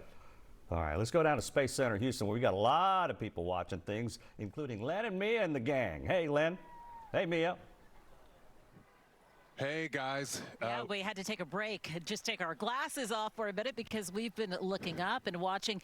And David, really here, we've had the best of the best. The conditions have worked out. We've had some amazing views of the eclipse. Even with the clouds, so when the clouds kind of go by the eclipse, and you get a glimpse, the whole audience goes crazy. Oh, it's like a lens flare. Yeah. It's like a wave added going to on. the drama of it and Yeah. the It has. excitement of it all. It certainly has. Yeah. And looking at the clock now, we're at about 1:46, 1:47, Yeah. right? So we are past that point of totality for the area where we are, but Dallas has been seeing a phenomenal. Yeah, they have. Well, they're in totality, so they're going to be getting the full effect, right? They'll be able to see the corona, and so that's live picture. This is from Dallas. It's beautiful. So they're in totality. That's it. And Dallas was in the direct path of totality, unlike Houston. We were close, but not in the area, hence our view compared to theirs. We grazed it. We just grazed grazed it. a totality here. 94% is pretty good. It has been dramatic, beautiful. It's cooler. It's dark. I mean, considering the clouds could have been thick enough to completely obliterate our view, we've had a great show. Yes. Definitely. It has been a spectacular show, and we've had people from all over the world here looking up, people who've somehow been able to capture images as well, putting their phone over their camera lens and then the lenses over their own eyes so they can photograph So exciting. this event. So we're at Space Center Houston, south of Houston. Let's go near downtown to Eleanor Tinsley Park and our Katira Winfrey. Hello, Katira. That is so cool, guys.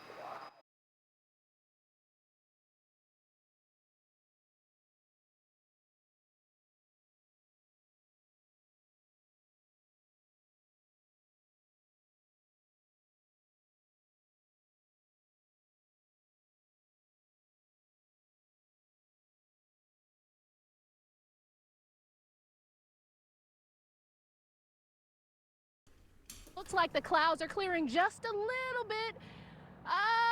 Okay. Well, John, what do you say? Is there a good time to talk to you, or are you still trying to get some shots? All right, so talk about what brought you out here. You take photos for fun, right? Right. And so talk a little bit how you got your camera all ready to try to get some shots today. Well, I mean, basically all you need is a pretty heavy-duty neutral density filter. That's it, a good camera, long lens. Yeah. I could probably use a little bit longer of a lens, but let's get some cool shots. Has it been kind of cool being able to, what's it been like watching the sun come in and out of the clouds and watching the eclipse, at least bits and pieces? I mean, it's amazing. I mean, obviously we all hoped for a better day, but we're getting glimpses, so. Yeah. Have you gotten some good shots? Yeah, I'd say so. Okay, Yeah. so it wasn't a bust. Not a bust, definitely not. Awesome. Well, thank you so much. So many people are out here and hoping, just like so many others across Texas and everything, like they're just waiting to get a glimpse. And hey, we got our wish. So it's a little bit dark, but it looks like it's about to lighten up a bit. But hey, that's cool. Anyway, I'll send it back to you guys, Lynn and Mia over at Space Center Houston. Yes, not as many oohs and ahs in the past few minutes because we've really experienced the height of the magic, the eclipse magic that we were waiting to happen. Love the anticipation that was building, and then when we got to the near totality, it would come and go with the clouds. So it would be quiet, and then it would be ooh, and then quiet, then ooh. It's been so nice because, starting early this morning, even our conversation amongst ourselves, it was like, is this going to be a bust, right? And there was much talk, even on the national front, about the focus not being on Texas as much anymore. That was supposed to be a prime viewing area. Turned out pretty good, I have to say. Better than I expected. I mean, the clouds have definitely thickened up here in the last few minutes, but we've still had some wonderful glimpses of it. It's still unusually dark. It's weird to be this dark at this time of day. We're still at about 90% occluded right now, the sun, the eclipse, here in Houston, at Space Center Houston. And it's amazing. People have had a great time. We've met people from, Germany, Mexico, Brazil. Brazil, England as well. People from all over the world. And this has really been a hub for the eclipse. Starting last week, Space Center Houston even sharing with us the increased number of visitors that they've seen over the past week. And people flying into Houston, coming to Space Center Houston first, and then heading out to the paths of totality, like in Killeen, Texas, where Jason Miles is. Jason Miles, take it away in Killeen. How's it there? It was pretty spectacular, guys, and the clouds parted just in time for us to see that totality, that ring, if you will, when the moon completely covered the sun, or as much as we expected, at least here in Texas. Killeen, of course, in that path of totality. The crowd, like the clouds, breaking up a little bit right now, but wow, that was really spectacular. And you know, I'm not a real excitable guy, but it kind of transferred to me, all of this excitement. And when it got really dark here, people started yelling and screaming and cheering, being able to witness such a phenomenon here in their backyards. And not only their backyards, I've met several folks from the Houston area who are up here, made the trip to see the total eclipse, others from as far away as Florida, California. And I got word over the weekend, because we've been here since Saturday, that folks traveled to the Killeen area all the way from Germany and other European countries. So definitely worth the trip, they said, because although they were skeptical of the clouds and the forecast, things kind of parted and cleared up just in time for them to see the apex, if you will, of this event. This, of course, as I've mentioned, the campus of Central Texas College, they put on this Eclipse over Central Texas event, and it has been a success, I would say, despite, again, some skepticism coming into Monday. I'll send it now to Cheetah Craft, who I believe is in Bandera, Texas. How's it looking, Cheetah? Yes, Jason, I am in Bandera, Texas. We are at the Flying L Ranch. This is Professor Reif. So we were talking earlier. We had fantastic images of the partial. And then our clouds just built on in for the totality portion. But we were still able to see, really nice images, especially in the very beginning. Absolutely. And we also experienced it. Yes. It got dark and the wind picked up and people were putting on their jackets. And so it was still an experience, although it wasn't the whole thing. I know. We didn't get to see just that perfect moon in front of the sun. You're exactly right. But we did get it at the very beginning. But it was all of the dramatic pauses and the silence right when it happened, when we were in complete darkness. We had live shots of that going across the state of Texas. And just that, it's inspiring to just know how the universe is working, and we were all together to experience it. And you've done this. This is your 21st. And my 4th cloud out. Yeah. Oh. My last cloud out, I was in Antarctica, and I paid a lot more for that. So, so I've saved money. It's still such a special event, and I still think so much of the research that has been put into this, a lot of people will get fantastic images. Absolutely, and we have 35 telescopes in the KHOU project, and I know at least some of them were in the sunlight. So hopefully we'll get some good data out of it. I know, even though the clouds did build in, guys, right before totality, we had fantastic images right beforehand. But yeah, it was just the entire effect of everything, kind of like what everybody's saying. Really when you experience that in person, it's inspiring, and it makes you want to learn more and more. So I'm so thankful that I was here. Sherman, it's been sounding like a very fun, busy, lively crowd where you are. What's going on now? Oh my goodness, yeah, we are outside the museum, Houston Museum of Natural Science. We've had these glasses glued to our faces. Take a look around over here. Oh, folks have been stepping out of the museum, cheering, staring up with their protective eyewear towards the eclipse. A lot of excitement, really a fun time. This has been, well, very, very exciting. And as you know, people have traveled from around the world to come to Houston to see the eclipse, including this young man. I want to introduce you to, what's your name? Zale. And you are from? London. Well, welcome. And you are how old? 10 years old. And you came to Houston for what? To see the solar eclipse and my aunt. Okay. And did you see both of those people? Yes. And who is, or what is cooler, the eclipse or your aunt? The eclipse. Sorry, Auntie. We've had this running joke throughout the morning. So was it cool to see the eclipse? Yes. Why? Because it's just really cool. I just don't know why. Yeah. And the eclipse is when what happens? When the sun is covered by the moon. Yep. That's it. And you know what? It's going to be another 20 plus years before the next one comes around for Texas. Will you come back then, do you think, in 2044? Yeah. Yeah, all right. Zale, thanks. Well, very nice to meet you, young man. Thank you so much for joining us. All right. So there you go. We have our international crew contingent from Britain right here visiting as well. Lots of folks very excited. And you can see there all our necks are going to be sore tomorrow morning because we've been craning up to take a look at what's going on in the sky. Guys?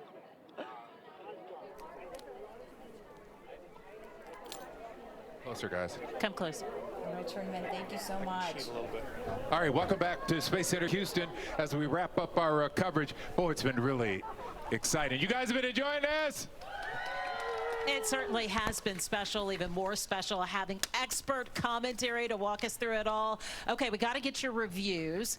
Former astronaut Tony Antonelli, Andy Shatner with the Lunar and Planetary Institute. How would we rate this eclipse?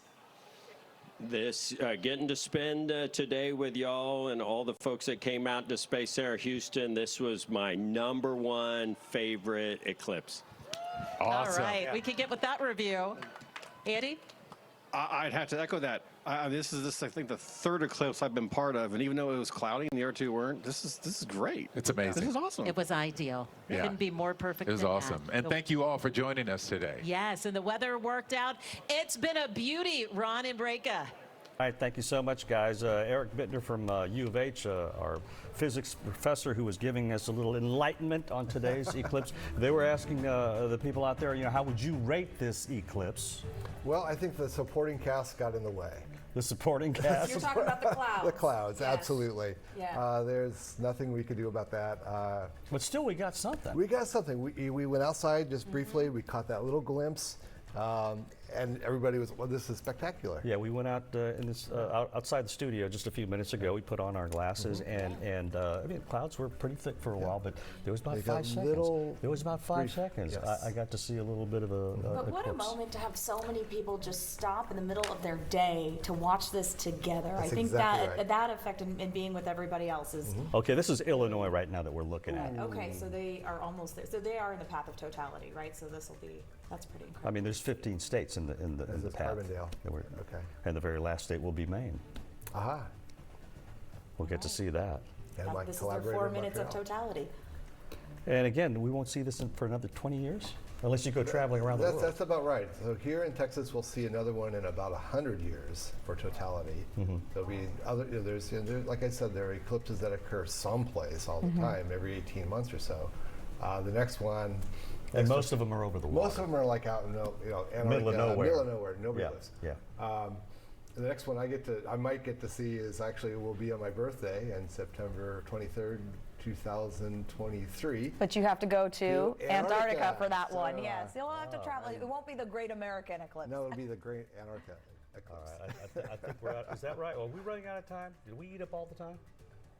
Oh, okay, we still have some more. No, We have some more time. Okay. What are you going to tell your students? Well, I want to tell them that, look, we got to see physics in action. So this morning, I taught my university physics class. We talked about Newton's theory of gravity. We talked about motion of planets. And this is one of the things that people do to get excited about going into physics. These kind of events motivate you to study science. When I was growing up, I watched Carl Sagan on TV. And that inspired me to go into make this my career. About billions and billions of stars. Yes, he did. I remember that. Absolutely, and that inspired me to become a scientist. All right. Well, this is wonderful to get your perspective as well. But as we mentioned, the clouds were a supporting role we did not like, and we're talking about the weather now, getting a little more serious. Pat Kavlin has more on that. Pat.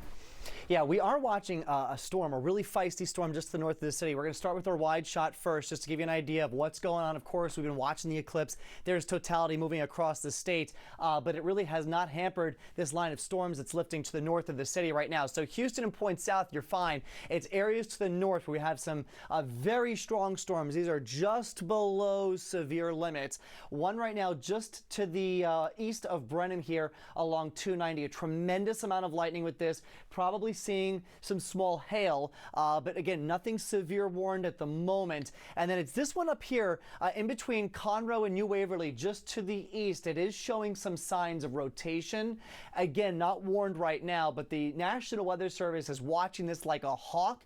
This is starting to move into an environment that is conducive for severe weather with very large hail and a tornado possibility. So we're keeping this in the back of our minds right now. Polk, San Jacinto County, you got to keep a very close eye on this as it starts to drift to the north. It'll probably just drift to the east of New Waverly, but you're about to get clobbered with some heavy rain as well. Here's the severe weather outlook for the rest of today. The bullseye across North Texas is right on our doorstep, and wherever you see that black hatched marking there, that's where we could see some really large hail and also the potential for a few tornadoes. This is the tip of the iceberg. We have more severe weather on the way the next few days. We're going to talk more about that coming up at 2 o'clock.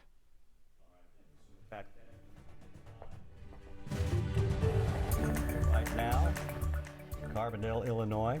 We'll have a full wrap-up at 4 o'clock, and CBS will continue our coverage of the Great American Eclipse.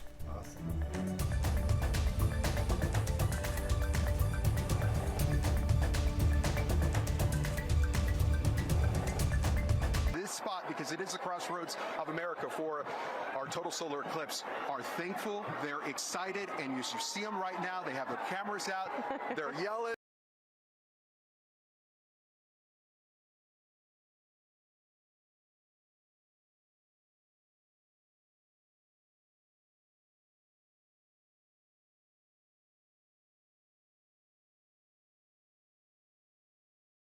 Sensation.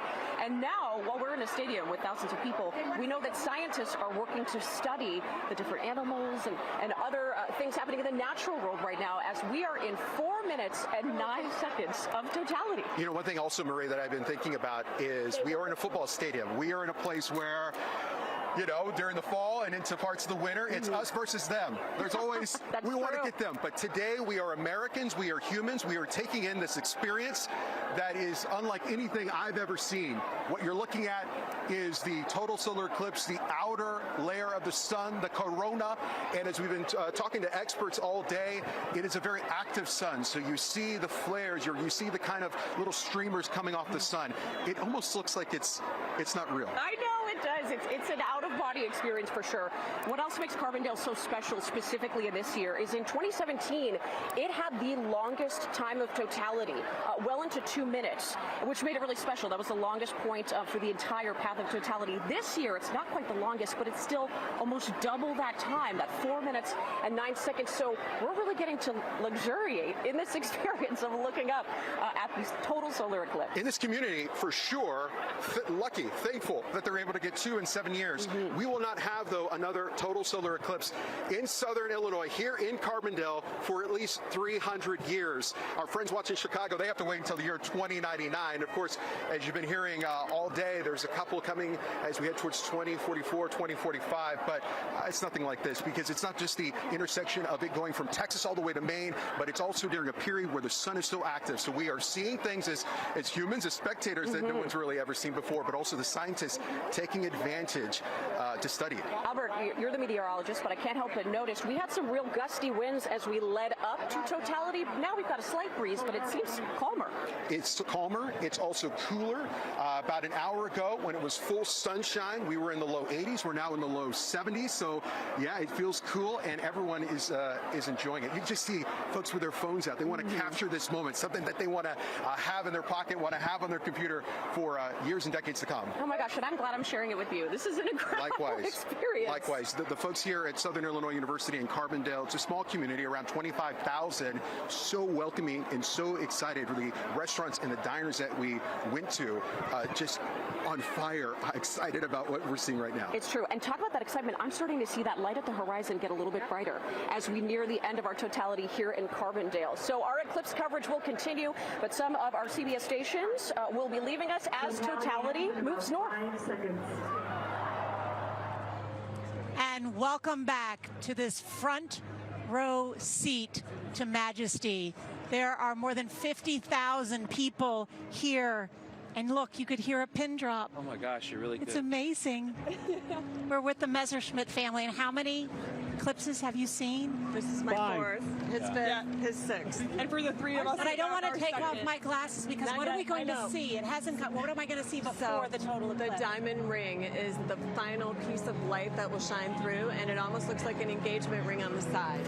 What is that, Doctor? A diamond ring. What is it? It's the light coming through the craters in the moon. Yeah, so the moon has these amazing mountains that we see on the edge, and you'll see either the diamond ring or Bailey's beads, which are a series of bright rings or bright dots along the edge. Nice, wow. Wow. 50,000 people. Rare behind chance to us. see the mountains on the moon. This is so different from 2017, right? Because it's going to last longer. Yes. The corona is going to be brighter, right? Yes, yeah.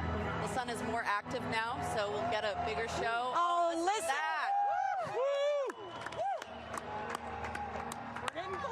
We're getting close. This Look, is you guys. Oh, I've never been in a place where everyone's just looking up at the sky. It's Team Sun and Team Moon. We're all together. You were saying this is the moment And that people Team Earth. need. Yes. How so? Bring us all together. Be in awe of the beauty of the earth and the beauty of the world. And the majesty It is. of the universe. Here we go. I mean, this is Here we it. go. We're almost there. The light around. You can do it, Moon. All right, let's go, let's go. The light around us. Yeah. How long will we see the diamond ring part? That Just phase? briefly. A flash. We'll see a second one at the end. When the shadow passes over, it'll be on the bottom. Spooky. It's coming. Oh, it's dark outside. Yeah, it's really We've dark. now descended into darkness. It's real dark. Take a quick look outside. I am getting a chill right now. The wind is starting to blow. There's Venus. There's Venus over there. Here we go. Where's Venus? Waiting for it. I love the music. You'll know it, Lauren, when you see it. Here we go, here we go. Oh, the crowd is so excited. the Can you hear moon everyone is gonna cheering? do it. Oh, we're getting closer. Wow. Oh, my God. Oh, my. Woo! Woo! There it goes. Oh! Look at this. There it is. There it is. Oh! Oh, my God. That's Venus. That's Venus. Oh my God. Oh my God. That's Jupiter up there. That's Jupiter. Yep, Jupiter. Right. Venus. Oh my God. Oh, it's Like perfect. the corona is so bright. It's so dark out, but the corona Oh, is it's bright. absolutely perfect. Stunning, stunning. Yeah. And those. Why is it that you can see all the planets better? Because it's dimmer. There's less light in the Listen, sky. you want the binoculars? No, I'm great. Thank you. Thank you so much. Yeah. This is so beautiful. That's Venus. No, look at the binoculars. You can see about 1 o'clock. There's a called So you can prominences. see little Bailey's beads around. Oh, yes, the we edge. saw some You of the can see, prominences like, Yes. on some of the other cards. Yeah. Wow. Just look Wow. all the way around the horizon too. Lucienne says those prominences are bigger than Earth. Yes, yes. The only time they're regular ones. Oh my goodness. Christine, look at the Also see binoculars. a little bit of color around the edge. It is so dark. That you see there is called the chromosphere, and it's Look a at part these of the kids. sun's outer layers that is actually pink. Look around. Wow. Oh, now it's almost radiating more. The light is coming off in a different kind of way. The TV doesn't do it justice. No, it does not. Can we And see you the can comet? feel Is the the- comet visible or not? That's right. What's that comet called? She would be. What's that comet? It's 12 Wait, can I see the binoculars? Thank you. Yes. Look at the prominence at 6 o'clock. So there's a comet that's up right now that's right around there somewhere, but it's still a little bit too bright for us to see it. You can never see the planets during Prominence the at day. 6 o'clock. So that's Venus. That's Jupiter. Venus to the right. And that's Jupiter. Oh my gosh. Whoa, 6 o'clock. Wow. prominence. Oh, Look at really that bright. It's almost performance. red bright. Yes. Yes. Yeah, that's really that color. Oh my God. You want to enjoy the binoculars? Spectacular. That's unbelievable. It's Oh, it's like spectacular. How do you not get emotional? Oh boy. Oh my God, this is a once in a lifetime experience. No, It's do it again. just stunning. In Spain. Yes, in Spain. See, You're now going. you know why people become eclipse chasers. Yes. Yes, we are with a family here that are eclipse chasers. For the So that's why they Messerschmitts. know so much. What number are we on now as a family? Number 7. Wow. All told, how many?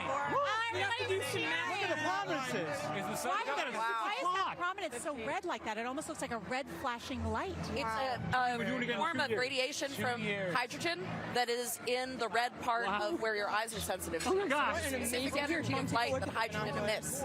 It's unbelievable. This is the longest 3 minutes and 50 seconds.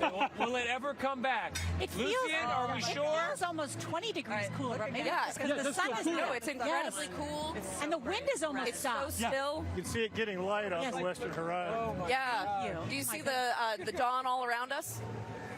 Oh my goodness. Oh my God. And I don't hear any birds or anything. I think we're We all went to in sleep. a valley. Yeah. Yeah. Speedway scared him away. I can't believe this is real. God, that's just unbelievable. What's incredible. Oh, I'm sorry. Well, it's just so incredible that it's so dark and it's 3 o'clock in the afternoon. Yeah. It's like It feels like it's the middle of the night. ruby red. Wasn't expecting that next No, eye. it's incredible. What do you guys see? What do you see, Looking Bill? at just how brilliant and red that one prominence is at 6 o'clock, it is just incredible. Yeah. Oh, that's the second red one. There's a second red prominence. Yeah. Uh-oh. Diamond ring. Oh. Here it comes, here it comes, here it comes. Oh my gosh!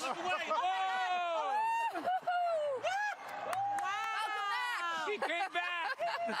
What does that mean when it comes back? It's back. That's the end of totality. That is the end. That's the end. It's gone. Goodbye, total solar eclipse for North America for 20 years. I hope you loved it. You did it. That was the coolest thing I've ever seen. Wow. These people in Indianapolis have been waiting 800 years for that. But you'll still be on the air, though, right? Yes. Yes. I got. Oh boy. And just think there are tens of millions of more Americans who get to experience this. Look at those jets. All the way up to Maine. I am so happy they got Having to be fun. in Texas. Yes. Yes, because I we was were so worried about sad the for weather. them. I'm so happy. This is Kids, how you feeling back there? Oh yeah, Cool. this is Man. unbelievable. I mean, what an amazing sight we got to witness, and we're so grateful to be here with you guys and share this so much together. How does it? You've seen how many? I just hit 7. That was my 7. And how does it compare? Each one is different. I mean, the prominences here are a little more symmetrical. Sometimes they look like almost a spiky punk rock kind of thing. The prominences I thought were pretty spectacular. There was that really, crimson, 6 o'clock. crimson one at 6. There was one at 4 o'clock that sort of kept expanding during the whole totality. There was Venus we could see over there. Jupiter was there. We looked for the comet, but we didn't see anything. But that was the show. That was And now the wind has come back. Yeah. You feel that? Yeah. Now the air is moving. Oh, we're gonna get warmer soon. Incredible. What's the science behind that? I think it's just the shift in temperatures, like you take away the temperature, cools down, moves the air. Still just a little slip, but see how bright it is, even with just a little slip. Just this tiny little bit of the sun. Like a little crescent there, yes. It's just the power of how powerful our sun is. Tony, what did you think? For you and me, it's our first time. I don't know. I think it's going to take me another 20 years till the next one to process all this. It is really. You see why people chase them around the world, right? Honestly, Yes, I do. They've loosened up. The sun is the father of all things. All living things come from that heat, from that source, and just to see it blotted out in daytime, and your mind has no frame of reference. I felt my heart beating faster. I felt my adrenaline kicking in. Yeah. I felt the hairs in the back of my neck standing up. I really had to and then I had to kind of gather myself and say it's going to be okay. Truly a full sensory experience. Yeah. Right? It really is. How did it differ from what you thought it would be like? Oh, it was much more spectacular. Really? Yes, much more spectacular. And you're not easily amazed, are you? Well, I've seen a lot of things, but I've seen a lot of things, but I've not seen that. It's one of the rare things.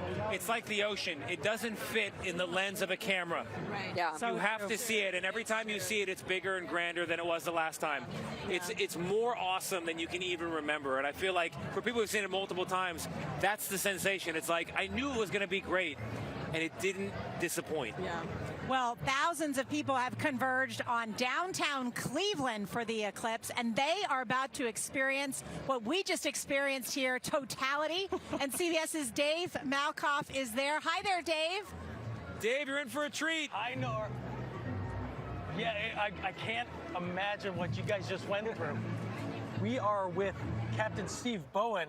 He has been to space 4 times, 3 times on the shuttle, 1 time on Dragon, and he is experiencing this. Here it comes. Here it comes. Steve, tell me what you're seeing right now. It's shrinking, and we are almost there. It's getting smaller and smaller.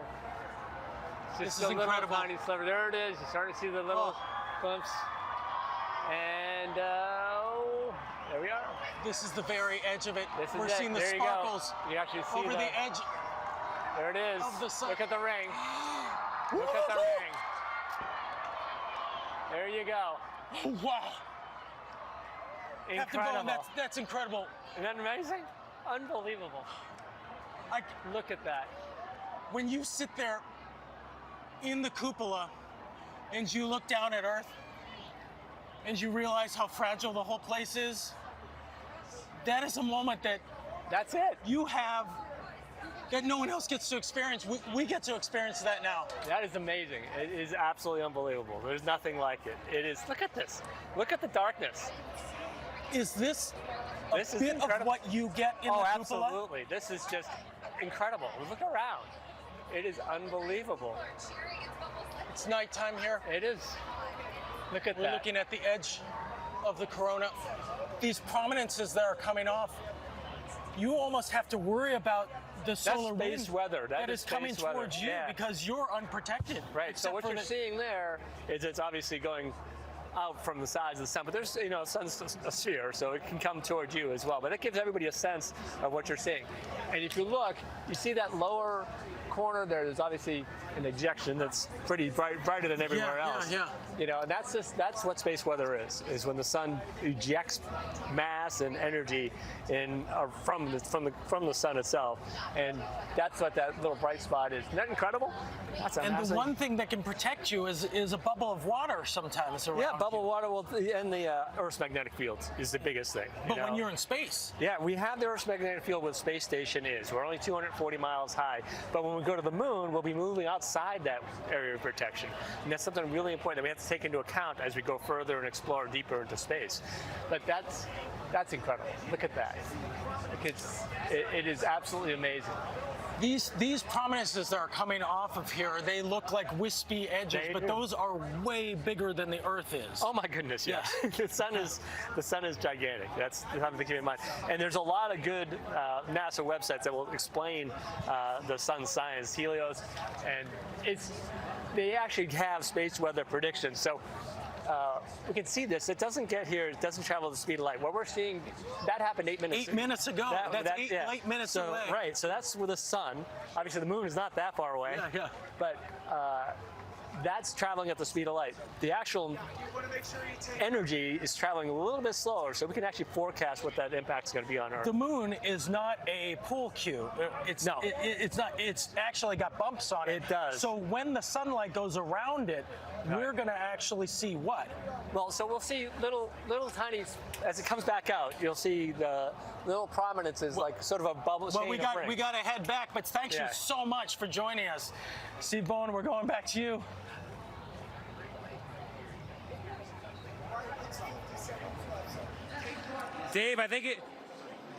Dave, thank you very much. I love that detail about the time it takes the light from the sun to reach our eyes and be processed into a vision, and what a vision it is. I want to go now to Christine Johnson from our CBS New York station. She's covering the eclipse from another site of totality. Niagara Falls, it's what it's known for on most days, but today it's going to be different. Christine?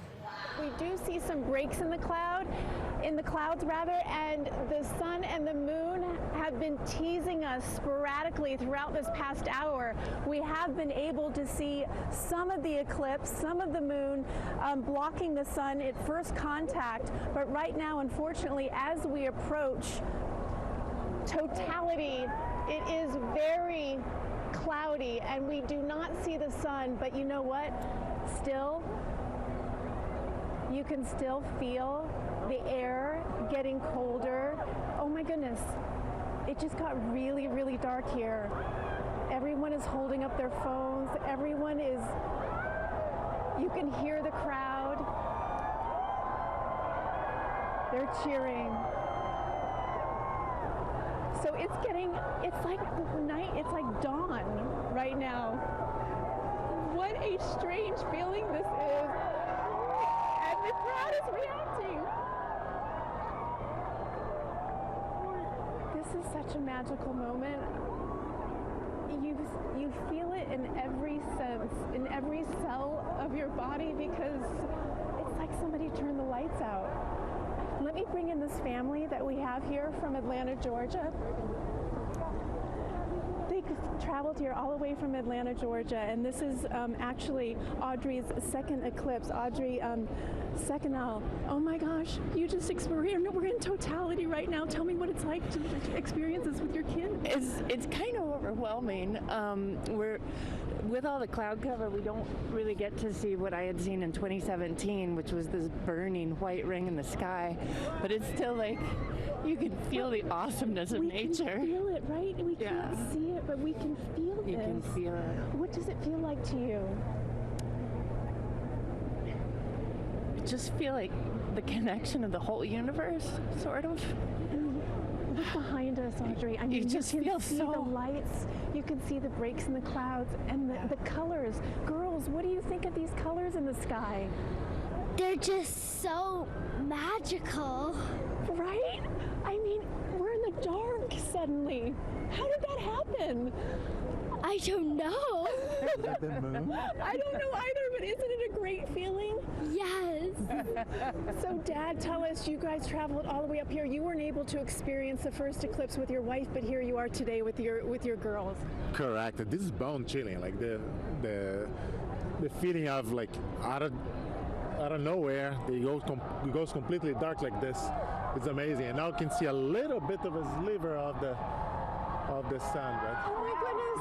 Look at that. Oh my gosh! You can see the we rays. can see the rays. You can look up. You don't need the glasses. Just look. This is amazing. Can we just turn off the lights, guys? Because I think it's blocking some of our view, but we can see the corona. There was a little tiny bit of a corona. Right? We got to see at least a second of it, and that was so worth it, wasn't it? Yes! Girls, the birds are all flying back to their nests. Oh my goodness, and the birds. They're so confused. The birds are flying every single direction you can think of right now. We can see them in the sky. The clouds and the mist from the Niagara Falls are they're a little pinkish, like a yellow pinkish right now, where we were told that was going to happen, because normally you could see on a sunny day, you could see a rainbow. And another break here, guys. I'm going to let you listen to the crowd react here. Oh, there it is! Oh my God! Look at it! Oh my God! Can you see it? Oh my God! Isn't that amazing? I cannot believe we're seeing this right now. It has been cloud cover all day. How lucky are we? It is a miracle. It's incredible. No way. It's like this. I cannot tell you. The timing of this is absolutely amazing. Look at this. Do you see the corona? Yes! The sparkling lights. It's so cool. Isn't that cool? The cloud cover almost makes it even more magical. Yeah, because when it shows up, like, wow. I have like goosebumps. I can't describe what I'm feeling right now, but this is so intense. And there it is. We're coming out of the eclipse, and we're gonna get. Look at this. Wow. Oh my God. Oh my God, the light's coming back. This is just. Wow. I'm just speechless. I'm absolutely speechless, and suddenly it's like somebody turned the lights back on. This is just amazing. How do you feel? All day, we were just hoping that we were going to be able to see at least a sliver of this, and I kid you not, the timing of this in Niagara Falls could not have been more perfect. We got to see totality on such a cloudy day. This is absolutely, absolutely amazing. It's very, very emotional, and I don't know why it's so emotional. Thank you for joining us. As we set for totality here, we're going to be going to pause for a moment, and we're going to bring you and take you to the other cities. This is all happening. I'm sorry. I'm at a loss for words and completely emotional here. But our CBS stations will be leaving us now as the path of totality moves on. Christine, the joy that you have just experienced kind of made me emotional a second time around. Yeah, that was perfect. And I'm so happy that you got that moment of totality there. The clouds parted. We've been so lucky all across the country to this point with the weather cooperating and getting just a really beautiful view. I want to bring back in Bill and Lucienne, and I just got emotional a second time experiencing it again through Christine Johnson, what everybody in Buffalo, just that amazement and wonder of getting to see something that they didn't think they were going to be able to see. Yeah, same for me as well. It was the same for me in Carbondale. We had parting clouds and we got to see some of it. Nothing like that. This was just spectacular. There's no other word for it. It's just amazing. That is exactly it. You know, for days I've been asking people what it's like. Now I've seen it, and I ask myself, I can't even describe it. But I know someone who might have a shot at it, and that is a very special guest, our next guest. That is actor William Shatner. Of course, best known for his iconic role as Captain Kirk in Star Trek.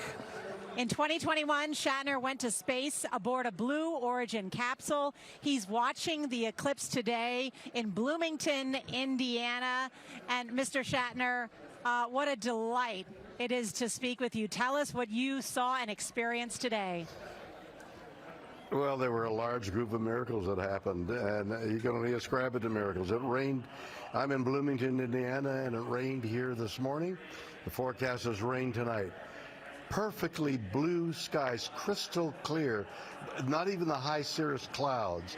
And wearing the dark glasses, I watched the sun being obliterated by the moon until it was just a rim, engagement ring of the universe happened in front of my eyes. It's overwhelming. It brings to mind the whole world looking up into space and wishing over that ring of fire for goodness and